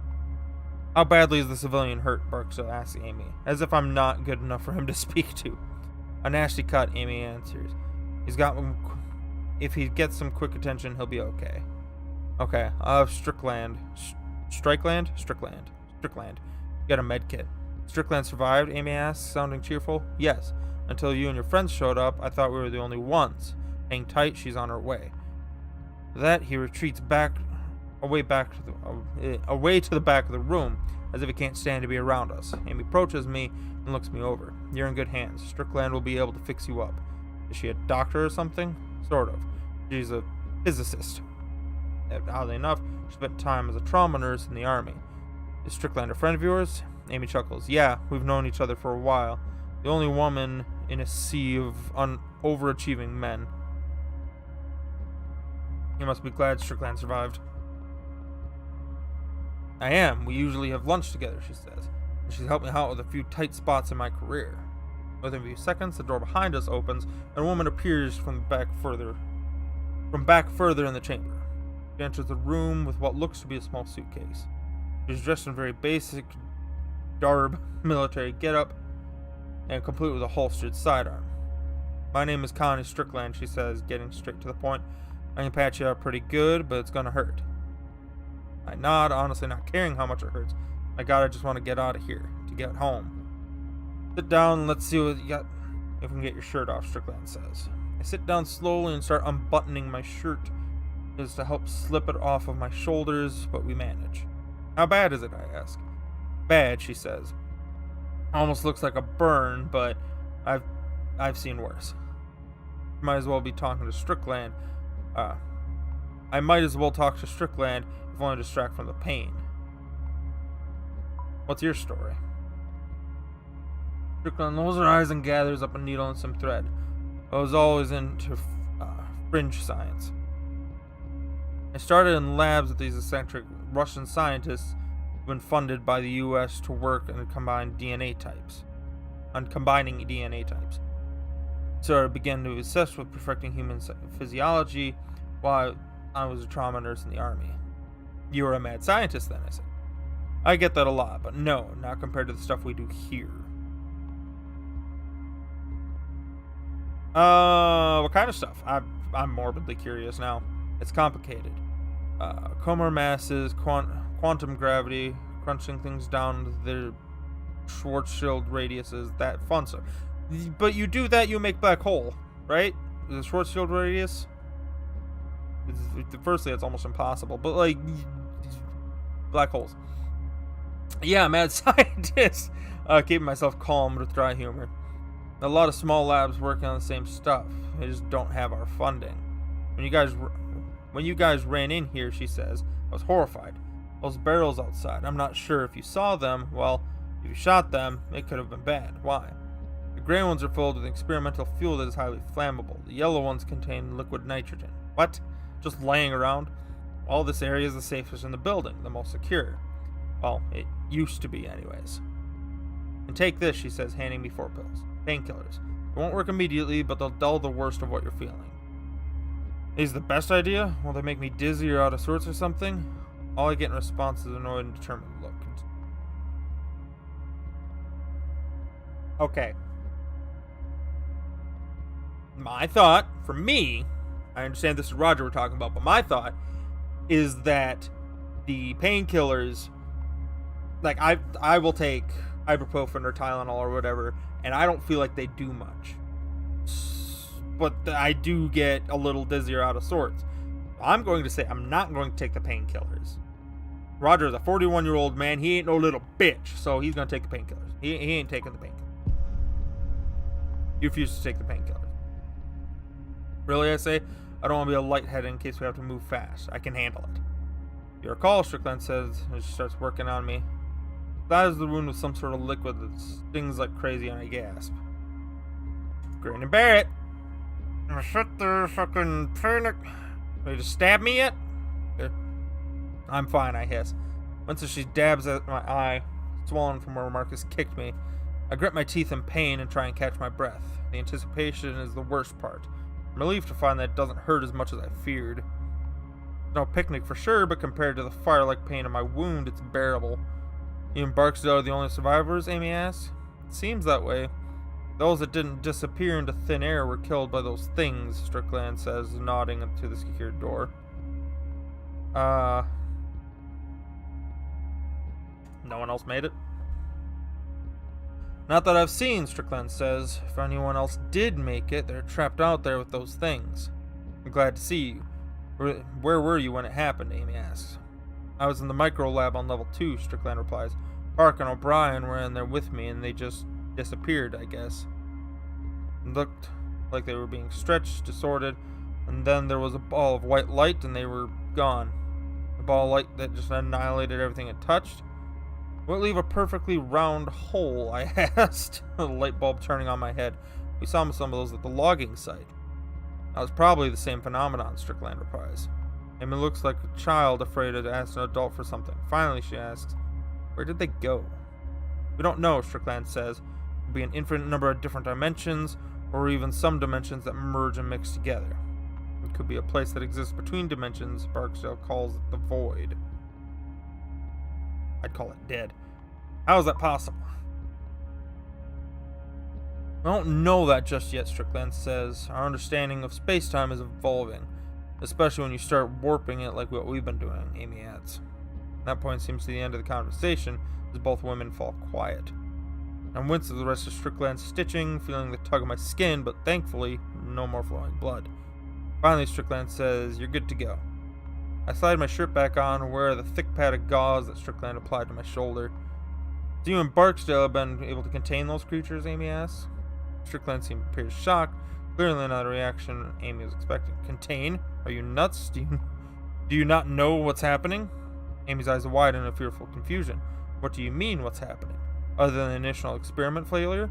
These anomalies are becoming more numerous and further from the source, Strickland says. The casual humor in her voice is now gone.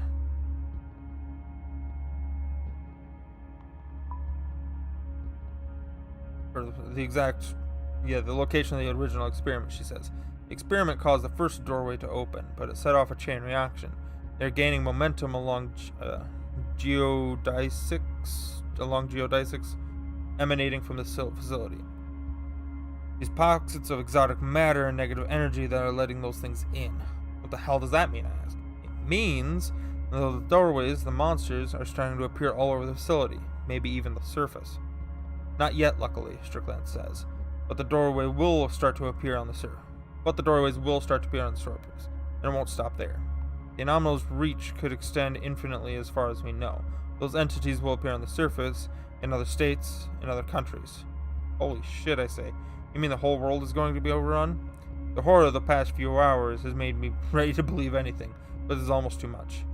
Unfortunately, yes, Strickland says. Oh my god, Amy says, stepping away. Isn't there anything we can do? There's a last resort, Strickland says, as darting over to Barksdale at the back of the room. There's an emergency fail-safe switch. What? Where? And we weren't cleared for it, Strickland replies. And that switch, Amy says. Is it what stop this? Yes, Strickland says, seemingly uneasy with the conversation. I mean, you hit the switch already then. Yeah, like, why? If you're gonna fix it, then fucking do it. There's two problems with hitting it, Strickland replies. The switch is our eraser. It destroys the entire facility and terminates any systems and experiments that are being conducted. It's also an emergency shutdown for interdimensional travel. This puts an event horizon around the facility. It's a perimeter of a black hole, a boundary inside which nothing can escape, not even light. So it creates a quick black hole, sucks everything in, is that we'd all be killed. Sucked in the black hole before we'd have a chance to evacuate. Second reason, that Barksdale won't allow it. What? Why not? He wants to allow those things to flood the surface. Thousands, millions will die. Strickland puts up her hand silencing Amy. They both peer over to the far side of the room where Strickland has his back turned. I know. He says he doesn't care. He says he'll be happy to be rid of the oversight so he can continue his work. The oversight, Amy almost screams, regaining control over her voice when Strickland gives her another look of warning. You mean our government, I ask? He's aware this could disrupt, not even topple our government, and he doesn't care?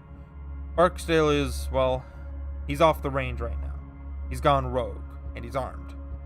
His comment makes me look towards the handgun that I brought in with me, and I've forgotten it for the last few moments. While Barksdale has his back turned, I take it in my hand and slide it behind me. Just in time, too, as Barksdale walks over from the back of the room to our side of the chamber. He gives Strickland a suspicious look before speaking to her. Is the civilian going to survive? He asks. Yes, he's stitched up and good to go, Strickland replies. That's great news, Barksdale says. I'm sitting right here, I say sarcastically. You can actually speak to me, you know. Amy, it's quite nice to see that you survived, he says. Were there any others? The aloof way this asshole is talking to us is getting under my skin. That's rightfully so. A guy named Marcus that works on the first level from IT. That's all I know for sure. Marcus Padscott, where is he? We're not sure. He was separated from us. Oh, Barksdale replies, clearly taken aback by my stern reply. That's unfortunate. Barksdale seems to think about something and then looks directly at me. You're with the logging crew, aren't you? Remind me, how did you get here again? To answer his question, through a building on the surface. That makes sense. The cloaks of the entrance shed are tied to a primary source. We lost the primary source just before the experiment failed. Cloak? Yes, the shed you enter is usually not visible to the naked eye. Depending on the power source or resources that were damaged, Barksdale continues, it could have also shut down the locking mechanisms and before the backups kicked in. Everything is starting to make sense now. From the very start, it seems peculiar that we were so easily able to walk in the first place. The rest of our crew. Because Frank and Joe. I was thinking Frank and John, but I was like, that ain't right. Your crew, Frank and Joe, they're gone. Gone where? Hear him speak of my crew by my crew enrage, or speak the names of my crew enrages me. They were annihilated by the antimatter pockets created during the failure. A bright ball of light. In the aftermath, all you'd see is a round hole in the ground. Barksdale says this as if he's sharing yesterday's sports scores. I let my face crumble into my hands. I had suspected this. All this time, they were already dead. So yeah, what caused the experiment to fail then? Your crew hit one of our main power lines. We aren't exactly sure how, but we know that's what did it. You're trying to blame all this on me, I roar? The timing was unfortunate. So, what do we do now? Now it's time to continue our work, Barksdale says calmly, turning away from the instruments near the wall. Keep quiet. Guy sounds like a complete lunatic, but he's a lunatic that's accustomed to power and armed with a type of advanced weaponry. I keep my intentions unspoken, assuming Barksdale is used to going unchallenged by people he considers beneath him. Certainly seems like that type. That's very true. I want to continue my work, Barksdale muses. Other researchers will eventually discover what we have, sure. But I want it to be me. This is my laboratory, these are my experiments. The work I've led here will earn me a place in history, my place in history. Quite frankly, I don't need to explain it to you. On the surface, they'll struggle to defend themselves since they won't know what they're dealing with. I have the necessary weapons. After the months, who knows? Maybe I'll decide the world is ready for me to help them, and we'll go from there. He turns his back to us and he says, walking to the far side of the chamber like we're some kind of distraction. Amy takes this opportunity to whisper to us. We need to hit that switch, she says. It's the only option. What he's saying is murder, treason, genocide. He looks over at Strickland for support, trailing off. But Strickland looks at the ground, clearly torn. He won't look anyone in the eye and make an effort not to look at Barksdale. He seems distracted with whatever instruments he's been studying on the far side of the room. At this moment, I realize my body feels like a bomb that went off inside. Maybe those painkillers wouldn't have been so bad. Strickland finally responds in a whisper. Even if we decide that we want to hit that switch, Barksdale won't allow us.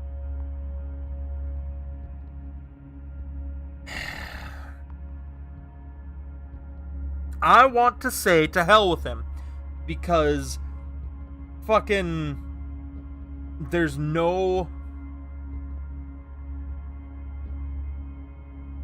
the right answer is to not have millions of people die. But I can understand where eventually these experiments would be useful.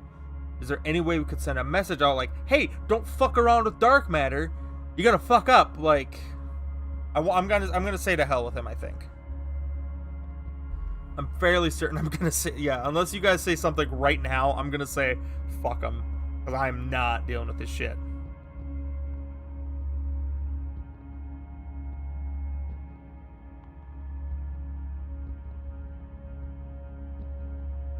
Yeah, I'm not. I'm gonna say to hell with him. Unless you guys type something up right now, I'm gonna say to hell with him.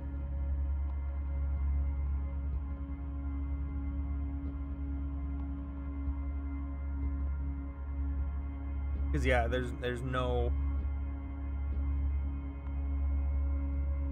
You should be able to send a message out quick saying, "Don't fuck with dark matter. You will kill yourself." And then hit the switch. Like I don't know. It's a stupid thought, I know, but yeah, I think I'm gonna say to hell with him. Fuck him. I'm not dealing with this. And fuck it. To hell with him. Amy agrees. Where's the switch located? She asks. There's an elevator out in the hangar, Strickland says. Take it to the basement. Which is the end of the long tunnel but Strickland never finishes. Two things happen at once as she speaks, her mouth stopping mid-sentence. First, a loud booming noise rings out, and then the top of her head seems to explode. Amy screams out in surprise, and I jump back in shock as Strickland's body collapses beside me. Behind her fallen body, Barksdale's holding his experimental rifle. Now he's pointing it at us. Okay, maybe saying to hell with him wasn't the right option, but it's... fuck him. God damn it. I wonder if Barksdale's even crazier than Marcus. Yes! Just shot a woman he had worked for. Keep her quiet. Surely won't have an issue with killing me. Now, Barksdale yells. No more whispering, no more secrets. You two will stay in here. And get away from that door. If anyone whispers one more thing, I'll blow your heads off. My mind is racing to figure out we get secured door, get into the hangar. Beyond that, of course, the fail-safe switch. Okay, neither of these options are any better. Insult him?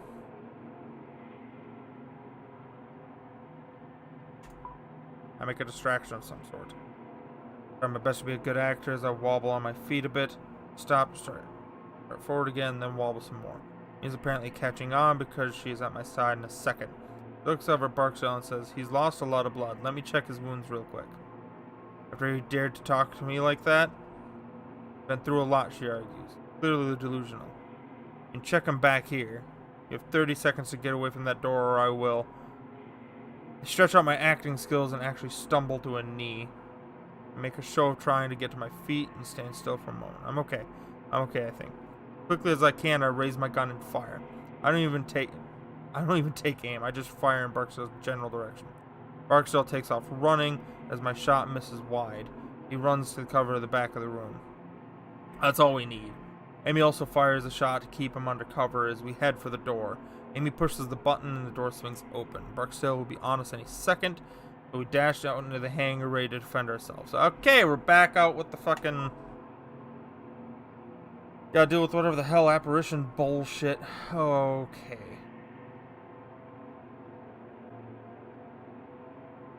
Why is there the barrel? We roll barrels. Barksdale comes charging out of the chamber almost immediately as he steps onto the hangar floor and starts shooting. Each shot sends a jolt of fear through me as I wait for a bullet to end my life.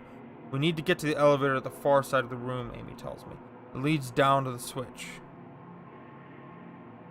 Let's sprint for the elevator. Fend off.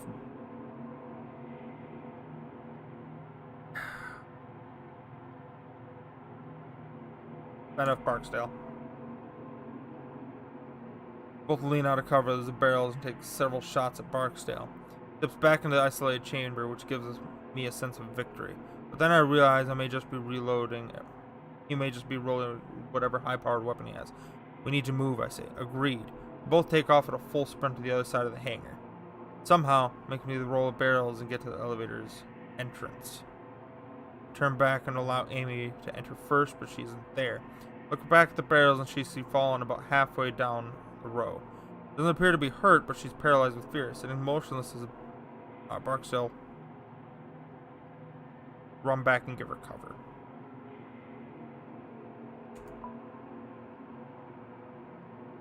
Step out into the open, head over for Amy. Barksdale's gunfire pins me back to the elevator entrance with a loud bang. Apparently, he's reloaded that weapon of his. As the sparks fly inches from my face, I realize I have to help her from here. And then remember the contents of the barrels. One color was highly flammable fuel, the other contains liquid nitrogen. I'm no scientist, but I'm pretty sure liquid nitrogen is almost harmless unless you have direct contact. One of those barrels gets shot and the liquid nitrogen spills out. I'm fairly positive it will simply evaporate. That will create the cover of sorts for Amy, like a smoke cloud. Ah hell, which of the barrels holds liquid nitrogen? Strickland told us, but I can't remember. Remember quickly, or Barksdale will get careless with his shooting. We could all die. I want to say it was the yellow ones. Do you guys remember? I want to say it was the yellow ones. Because the gray ones had the fuel, right? It was the yellow ones?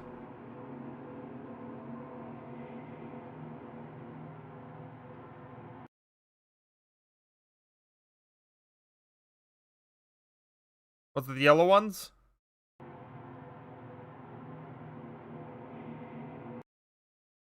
Was it the yellow? Come on, someone's got to agree with me. Was it the yellow ones? I'm gonna say it was the yellow. Come on, guys. It's yellow? Someone please confirm with me that it was the yellow.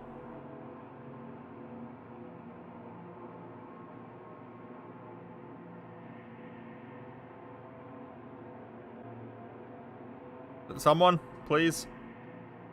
It's, fuck it. I'm just gonna click yellow.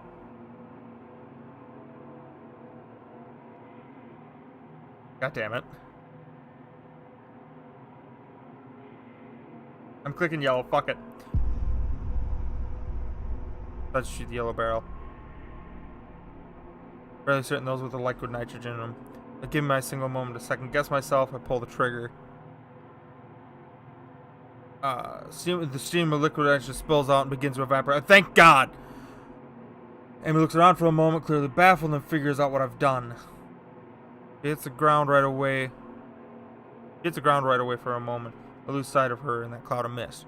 Behind us, Barksdale starts to fire, apparently not caring what happened, and hit one of the barrels with fuel in it. Once there, I see Amy's shape emerge from the mist. There's a terrifying sound when she's out of the mist and an exposed space between the barrels and the protection offered from the elevator's interior. Barksdale gets off 2 shots, but the nitrogen mist obscured his vision too much for him to get proper aim. However, one of them nicks Amy's leg, sending her tumbling before just as she reaches the entry to the elevator. I dash out, lift her up, and we both hobble back over to the elevator behind the cover of the mist. Thanks. Thank God you remember which barrel was which.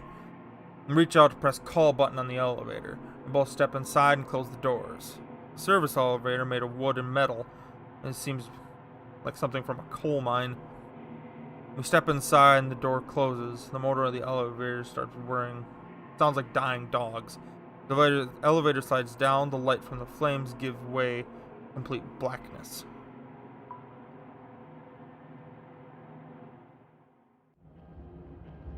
Oh, where the are we now? Goddamn. I lose track of how long the elevator descends. It's hard to tell due to the lack of lighting. As we go another 500 feet underground. The elevator comes to a stop with a sudden clang, and I waste no time exiting. The tunnel stretches out with sparse white bulbs lighting the way. Most of the wall is raw earth and rock, but where there are boards of concrete slathered in areas used to reinforce the tunnel. And I see a warning sign posted on the wall. I want to read it, but there's not much time.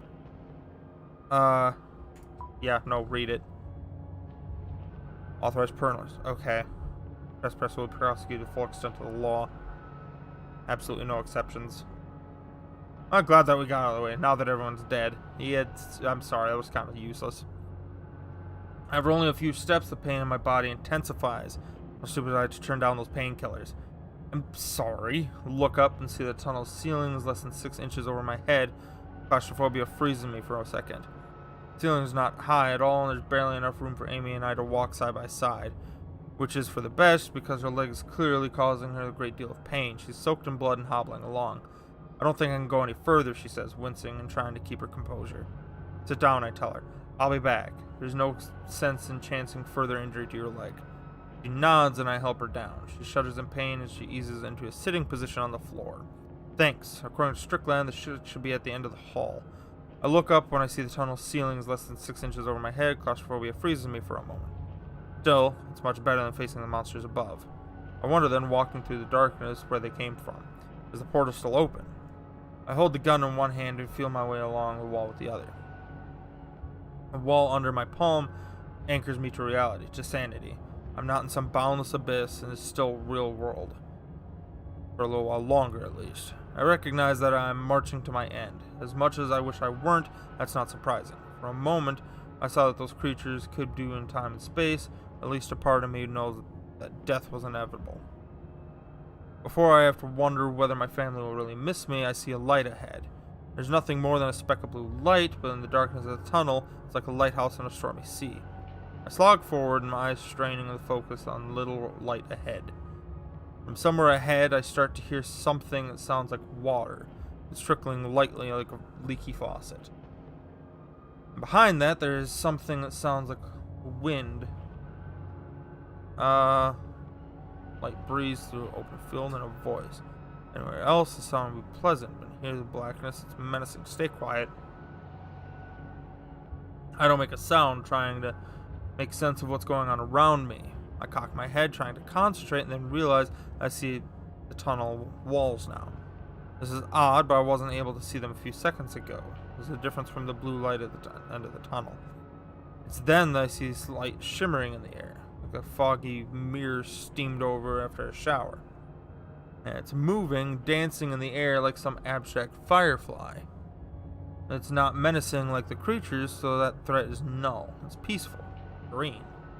I watch that simmer branches out. It becomes 2, then 3, then 4. You snake out in different directions, tracing the tunnel walls. Are these shimmers the doors of another dimension that Strickland was talking about? Suddenly I'm surrounded by light above and below me and realize there's no avoiding it. The question is, how am I going through? Feet first! But to resist, I step forward to where the tunnel wall should be. When I do, those shimmering lights branch out even more before connecting in one perfect circular form. They're hypnotizing, so much so that I don't realize the tunnel walls are vanishing. I feel something like wind and briefly electrical pulse pass through me as the lights take me. A very gentle pushing sensation, and somehow I know I'm being expelled. I've passed through something. Maybe the lights, maybe the tunnel walls, I don't know. But the shimmering lights fade a bit, still dancing in the air, but no longer large and branching out. As my eyes adjust, I see right away I am no longer standing in the dark tunnel far beneath the hangar.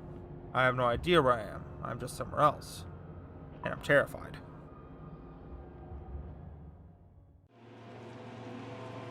What the actual fuck? Is this hell? The ground I land on looks like hot coals. There are dips and many cliffs breaking in the landscape beneath me. There's a wash of orange and blue overhead as the sky makes no sense. It is both beautiful and terrifying at once. The scattering of stars hang overhead as they all seem to be breathing. I'm sorry. Now pulsing with a gentle energy as if alive. I can't tell if there are clouds in the sky because of everything around it, from the colors and the trembling horizon lines. Seems to be amorphous. Everything is knitted together, living. I stare at a moment longer and I can swear I can feel the sky breathing. Far off to my right to see what looks to be a plume fire, small yet bright with no source of fuel. Looks as if the ground itself is creating the flame. Several more of these flames dot the landscape further down. The air is thick and muggy, and I realize something horrible. I don't know if what I'm breathing here resembles air at all. In a place like this, one of impossible beauty, but also very stark horror, my mind doesn't know what to do. A wave of nausea comes over me and I think I might be sick. I'm not sure if it would be better to fight or to give in. The white light that brought me here is nowhere to be found. Is there anyone else here? Is there any way to escape? Look around the area. I continue to look out in the nightmarish landscape to see a few other unexplained oddities. There are billowing flames in the distance. Not like a volcano or explosions, just some kind of slow heat crawling upwards that defies reality. This anomaly seems to be more fitting when I see thin-veiled roots of the fire twisting into the ground and then darting back out in all directions. I get the sick feeling again when I realize my head just needs something to focus on. But then that is where I hear a voice. It's faint and distant. I turn to hear it coming out from a massive crevice in the ground. Inside of that crack, about 10 feet down, a very pale man lies on the ledge.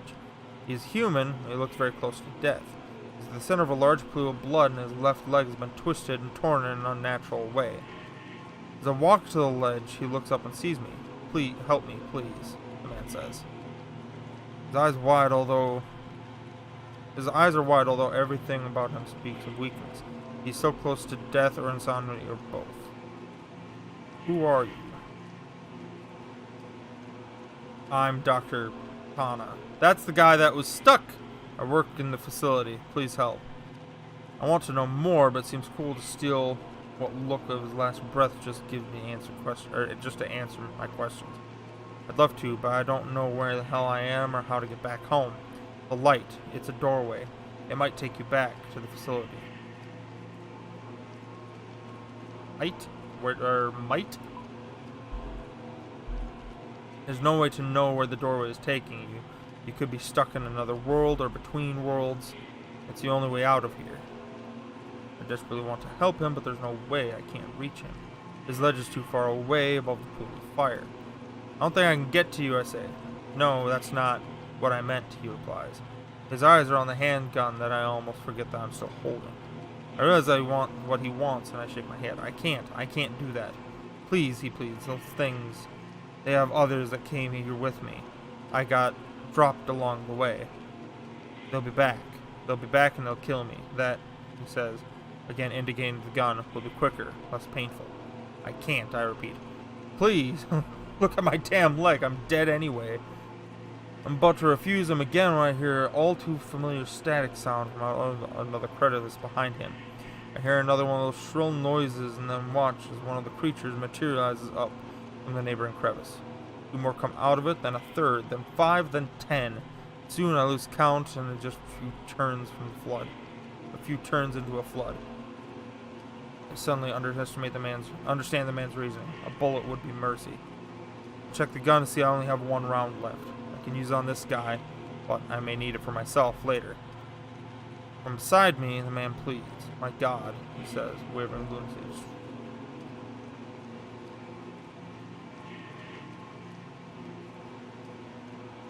I'm sorry, I can't. You don't shoot the man. No, I can't. I'm sorry.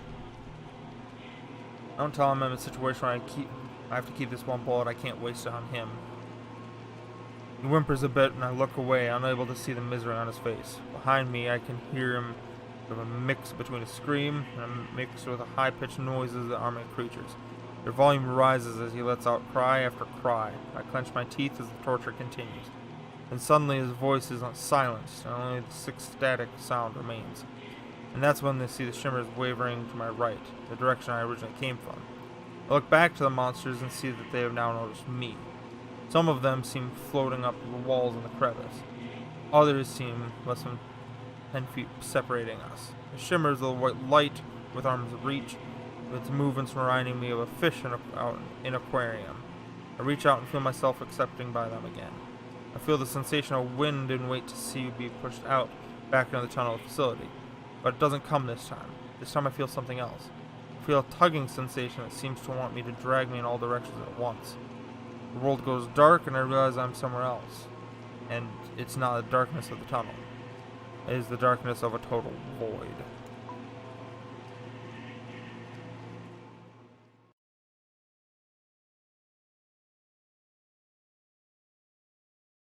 There's nothing. There's darkness all around me. Everywhere. Nothingness. I can feel nothing under my feet. Nothing to my sides. I cannot touch or sense anything at all. I don't even know which is up or down. It's as though I am all that exists. As I remain there, I just hear silence. Not even the sound of my heartbeat. Blackness is so deep that I feel I can't distinguish between my thoughts and what is real. I hear screaming. I can't tell if it's someone else or my mind screaming to fill the void. Try to move. Try to kick and move my arms. It's not working. But it's not clear that what way it's not working. Are my limbs not moving, or are they gone numb? It's impossible to tell.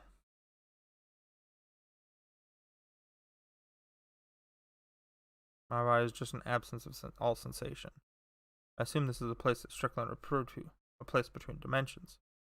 This darkness could consume me if it wanted. I will myself out of it. Shimmering lights spit me out, but it isn't happening. At this point, my mind starts to hallucinate. At least I think it does. Visions? My mind playing tricks on me? I can't tell. All I can do is watch. I see the logging site. The image of Tony's lifeless body after I pulled it from under the dozer. I see myself talking to Dennis, and he looks distraught as I tell him that Tony is done.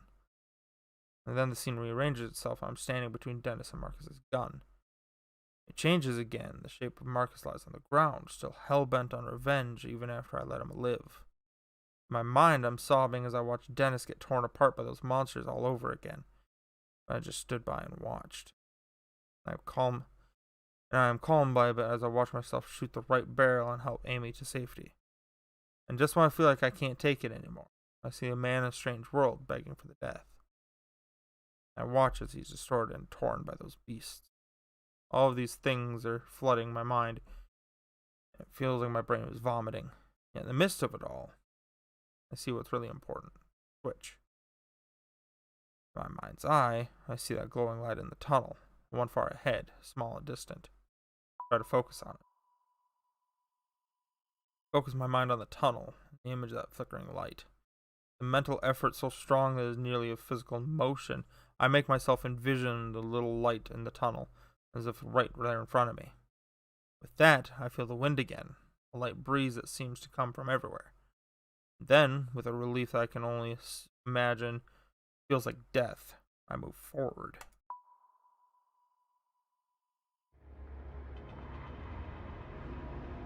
So now I'm back in the tunnel. Here's a question, though. Then, I'm ejected from the void and I'm suddenly standing in the tunnel again. So if I would have relaxed, would I have accepted my fate then and just been a part of the void? Like, would that be when the void consumes me? About a wail of triumph? About a weeping? The weeping only intensifies when I see the light up ahead, a flickering blue light. Somewhere behind me I hear a crackling noise. Think of Amy down that way by the elevator. Have they reached her? There's no way I can find out. From now I keep to my plan. Besides, if it works, we're all gone anyway. I feel like I can listen to get a better read of where they are. I can just make a break for it. You get to that switch. This is like a last chance thing. Get that fucking switch. I don't even bother looking back. There's no time. Instead, I run with all my might straight ahead. I focus on the little blue light ahead of me. As I run, I see a different light, a white one, flickering in my peripheral vision. Another one of those shimmers that goes to other worlds. Seems they're appearing and disappearing more frequently now, with more frequency now. Strickland was right. These things will reach the surface soon, unleashing more monsters. This thought makes me refocus on the blue light, the man-made light, the switch. The blue light gets closer, and as it does, I can make out the square shape around it. This has to be it. The familiar static scream of the monster is much closer now. I have to be quick. I grip the gun tightly, knowing I only have one bullet remaining, the bullet that the man in the other world would have wanted me to use to end his life. I run ahead in the darkness, my eyes locked on the switch that I assume is going to kill not only the creatures, but myself as well. As I approach, I see the lever. It's covered in a glass box I need to break. The blue light is directly beneath this, highlighting a series of tubes and wires that snake the inner workings of the device. In the middle is blackness, not like the darkly colored part of a machine, but it's just whole in reality. Looks like some sort of illusion. All the while, I can hear the static of the creatures coming more dangerous and close now. No idea how much time I have. Smash the glass. Draw back the shock of the gun, smash it with the box. The house is delivered. The glass shatters and it's like music in my ears. I reach out for the lever, my hand grasping it. Without warning, I feel immense pain through my body. There's like fire racing down my back, causing me to fall to one knee in agony. There's only one of them, and I can see. Blast horrible white static at me. I give my gun. One bullet left. Very glad I didn't use it on the poor man in the other place out of his misery. I take aim at fire, my accuracy rewarded by a spew of white gas from the creature's core. It backs away. In defense or annoyance, I'm not sure. I stare back at the switch and I hear a second creature from gliding behind me. The chemicals melt into me and I scream. I can't help it. I sound like a wild animal. Try and keep fending them off, or I can go for the broken. Just go for broken, just focus on the lever. Creatures be damned. I can kick at the creatures all I want, but if they're going to get me, they're going to get me. However, if I go for the lever, this will all be over. This will just all be over. Put all my strength in my legs. The moment the monster in front of me draws back its ear-like arms to grab me, I pivot backwards. My back strikes the machine, sending agony rocketing through my body. I'm so thankful I broke the glass a moment before the coming violence.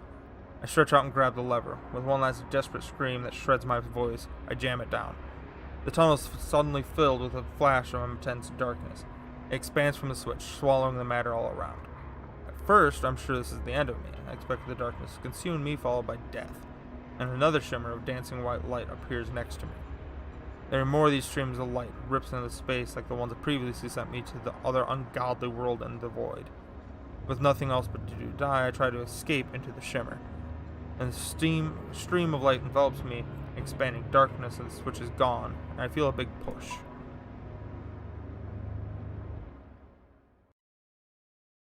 fuck am I now?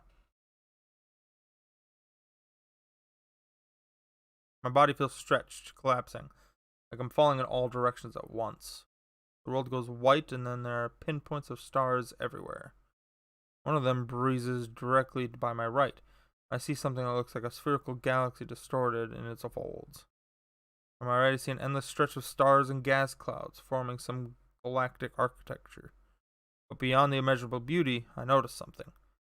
I'm seeing the same star patterns over and over. They're repeating like reflections in an endless mirror. Are these the different versions of the same galaxies? The same realities? On my left, I see a calm blue world and can barely make out the trees. Familiar Kentucky trees that have been around for the last few weeks. On my right, I see a copy, an orange world. There are trees there as well, but something is strange, disturbing. As I zoom by, I'm not sure how much control I have in the usual place. But if I can direct myself, it's worth trying.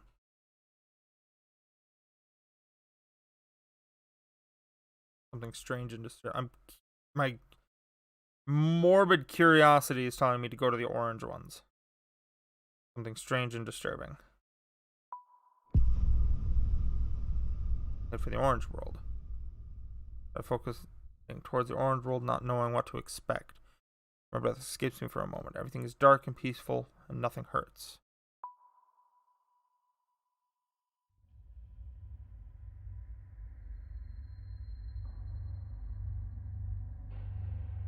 Okay.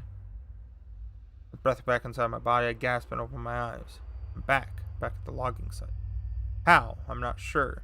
Did the shimmer react like the implosion of the switch? Some other accident? I have no idea. I sit right away, instantly dizzy. Amy, I say. I have no reason to think she survived whatever happened in that tunnel, but there's some sort of certainty that gets me to my feet.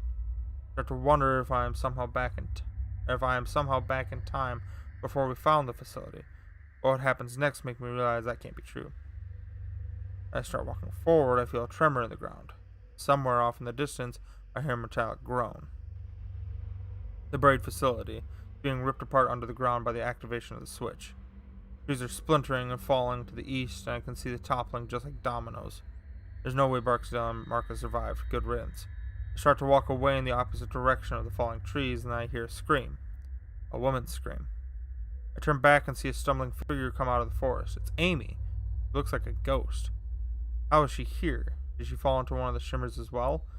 I decide I don't care and I run to her. I throw my arm around under her armpit and hook her as we head back to the logging site. You okay? I ask. Amy can only nod through her tears. I look to the area of the facility where the facility had torn the woods apart. See a large plume of smoke rising up into the air. We made it out of the facility alive, and that, I suppose, is the most important thing. But something feels off in the way that I can't explain. It's then I look up and notice the sky, and it starts to sink in.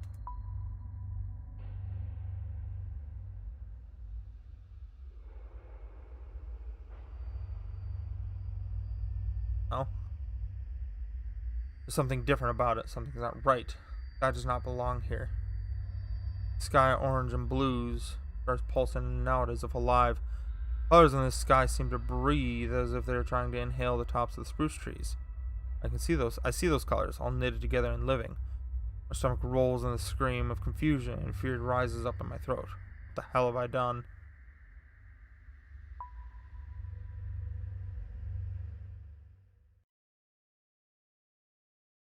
That was it?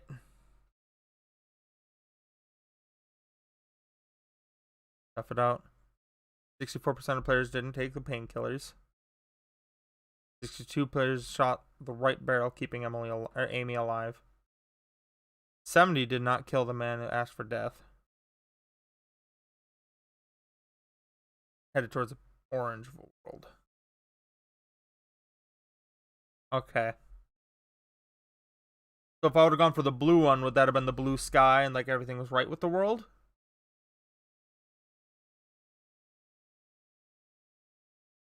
My morbid curiosity was telling me to go for orange. I'm sorry.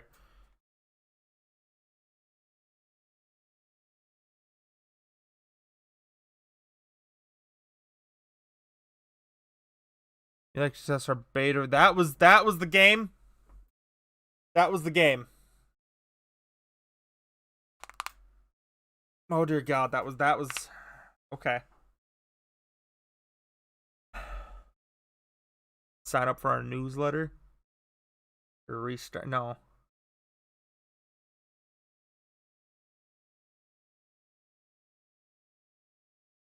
Okay. Now I've got to know. Hold on. Hold that thought. Now I've got to know.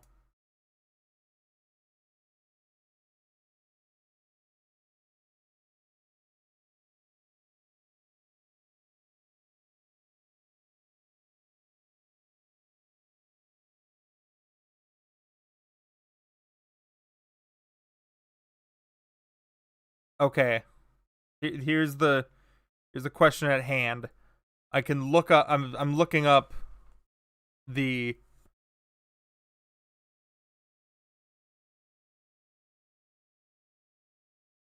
I just googled the buried an interactive story Blue World.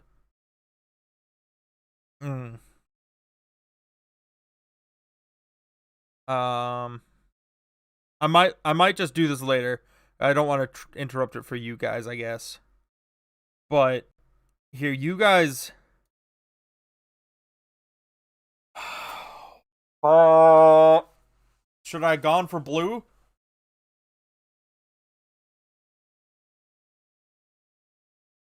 I kind of want to know what happens if you go to blue, but I might just look that up on my own time. If you guys want to look it up, go right ahead. I definitely suggest getting this off of Steam. You should get this off of Steam and you should play it and see what were the decisions that you would make in those decisions, like in those moments. What were the decisions that you would have done? If you would have shot Dennis's hand, would he still be alive? Or if you didn't pull Tony out from under the wreckage, like would you not? You wouldn't. There were so many moments where it mentioned him again, such as like when you tell Dennis that Tony's dead, or when you're looking through the monitors and you see the bird's eye view and you see the body there from where you pulled it out. Like there's so many other things that it could be. Now, what would happen if you killed the man? If you killed the doctor in the world, like in the other dimension, would you not have the bullet to shoot the? You wouldn't have the bullet to shoot the monster. So then, what happens there? And even just breaking the glass before that, just moments before, if I wouldn't have done that, then what the hell would have happened? There's so many other options for what you could do. I'm betting if I went back to the blue world, it would have been just like you went back to the correct place. I think going to the orange one, I went into some other other parallel universe dimension thing. But at that point, I was just like, "Oh fuck it! Like shit's gone crazy. I'm already dead." My curiosity took over. I was like, "I want to know what the hell the orange shit is." I don't know if I made the right choice. I don't know if there was a right choice. But I hope you all enjoyed this. I'm going to call it here. It's been a long night. We've been going at it for the 3.5 hours now, but this was buried in interactive story. Interesting as fuck. But again, you guys go play it for yourselves. Let me know what you guys think of this. I don't know what to say or do at this point.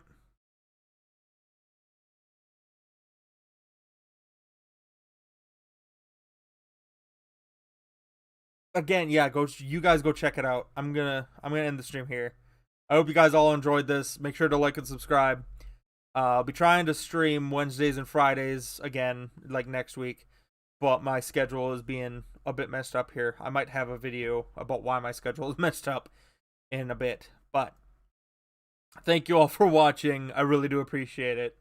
Um, Share any of my other videos with any of your friends. Get the word out. See if they enjoy this type of stupid content. Maybe ask them to join you for the next live stream I do, which will be next Wednesday, I believe. But thank you all for watching. This has been one hell of a ride. And we will see you in the next one, whenever the hell that is. Deuces. Deuces. Oh, God.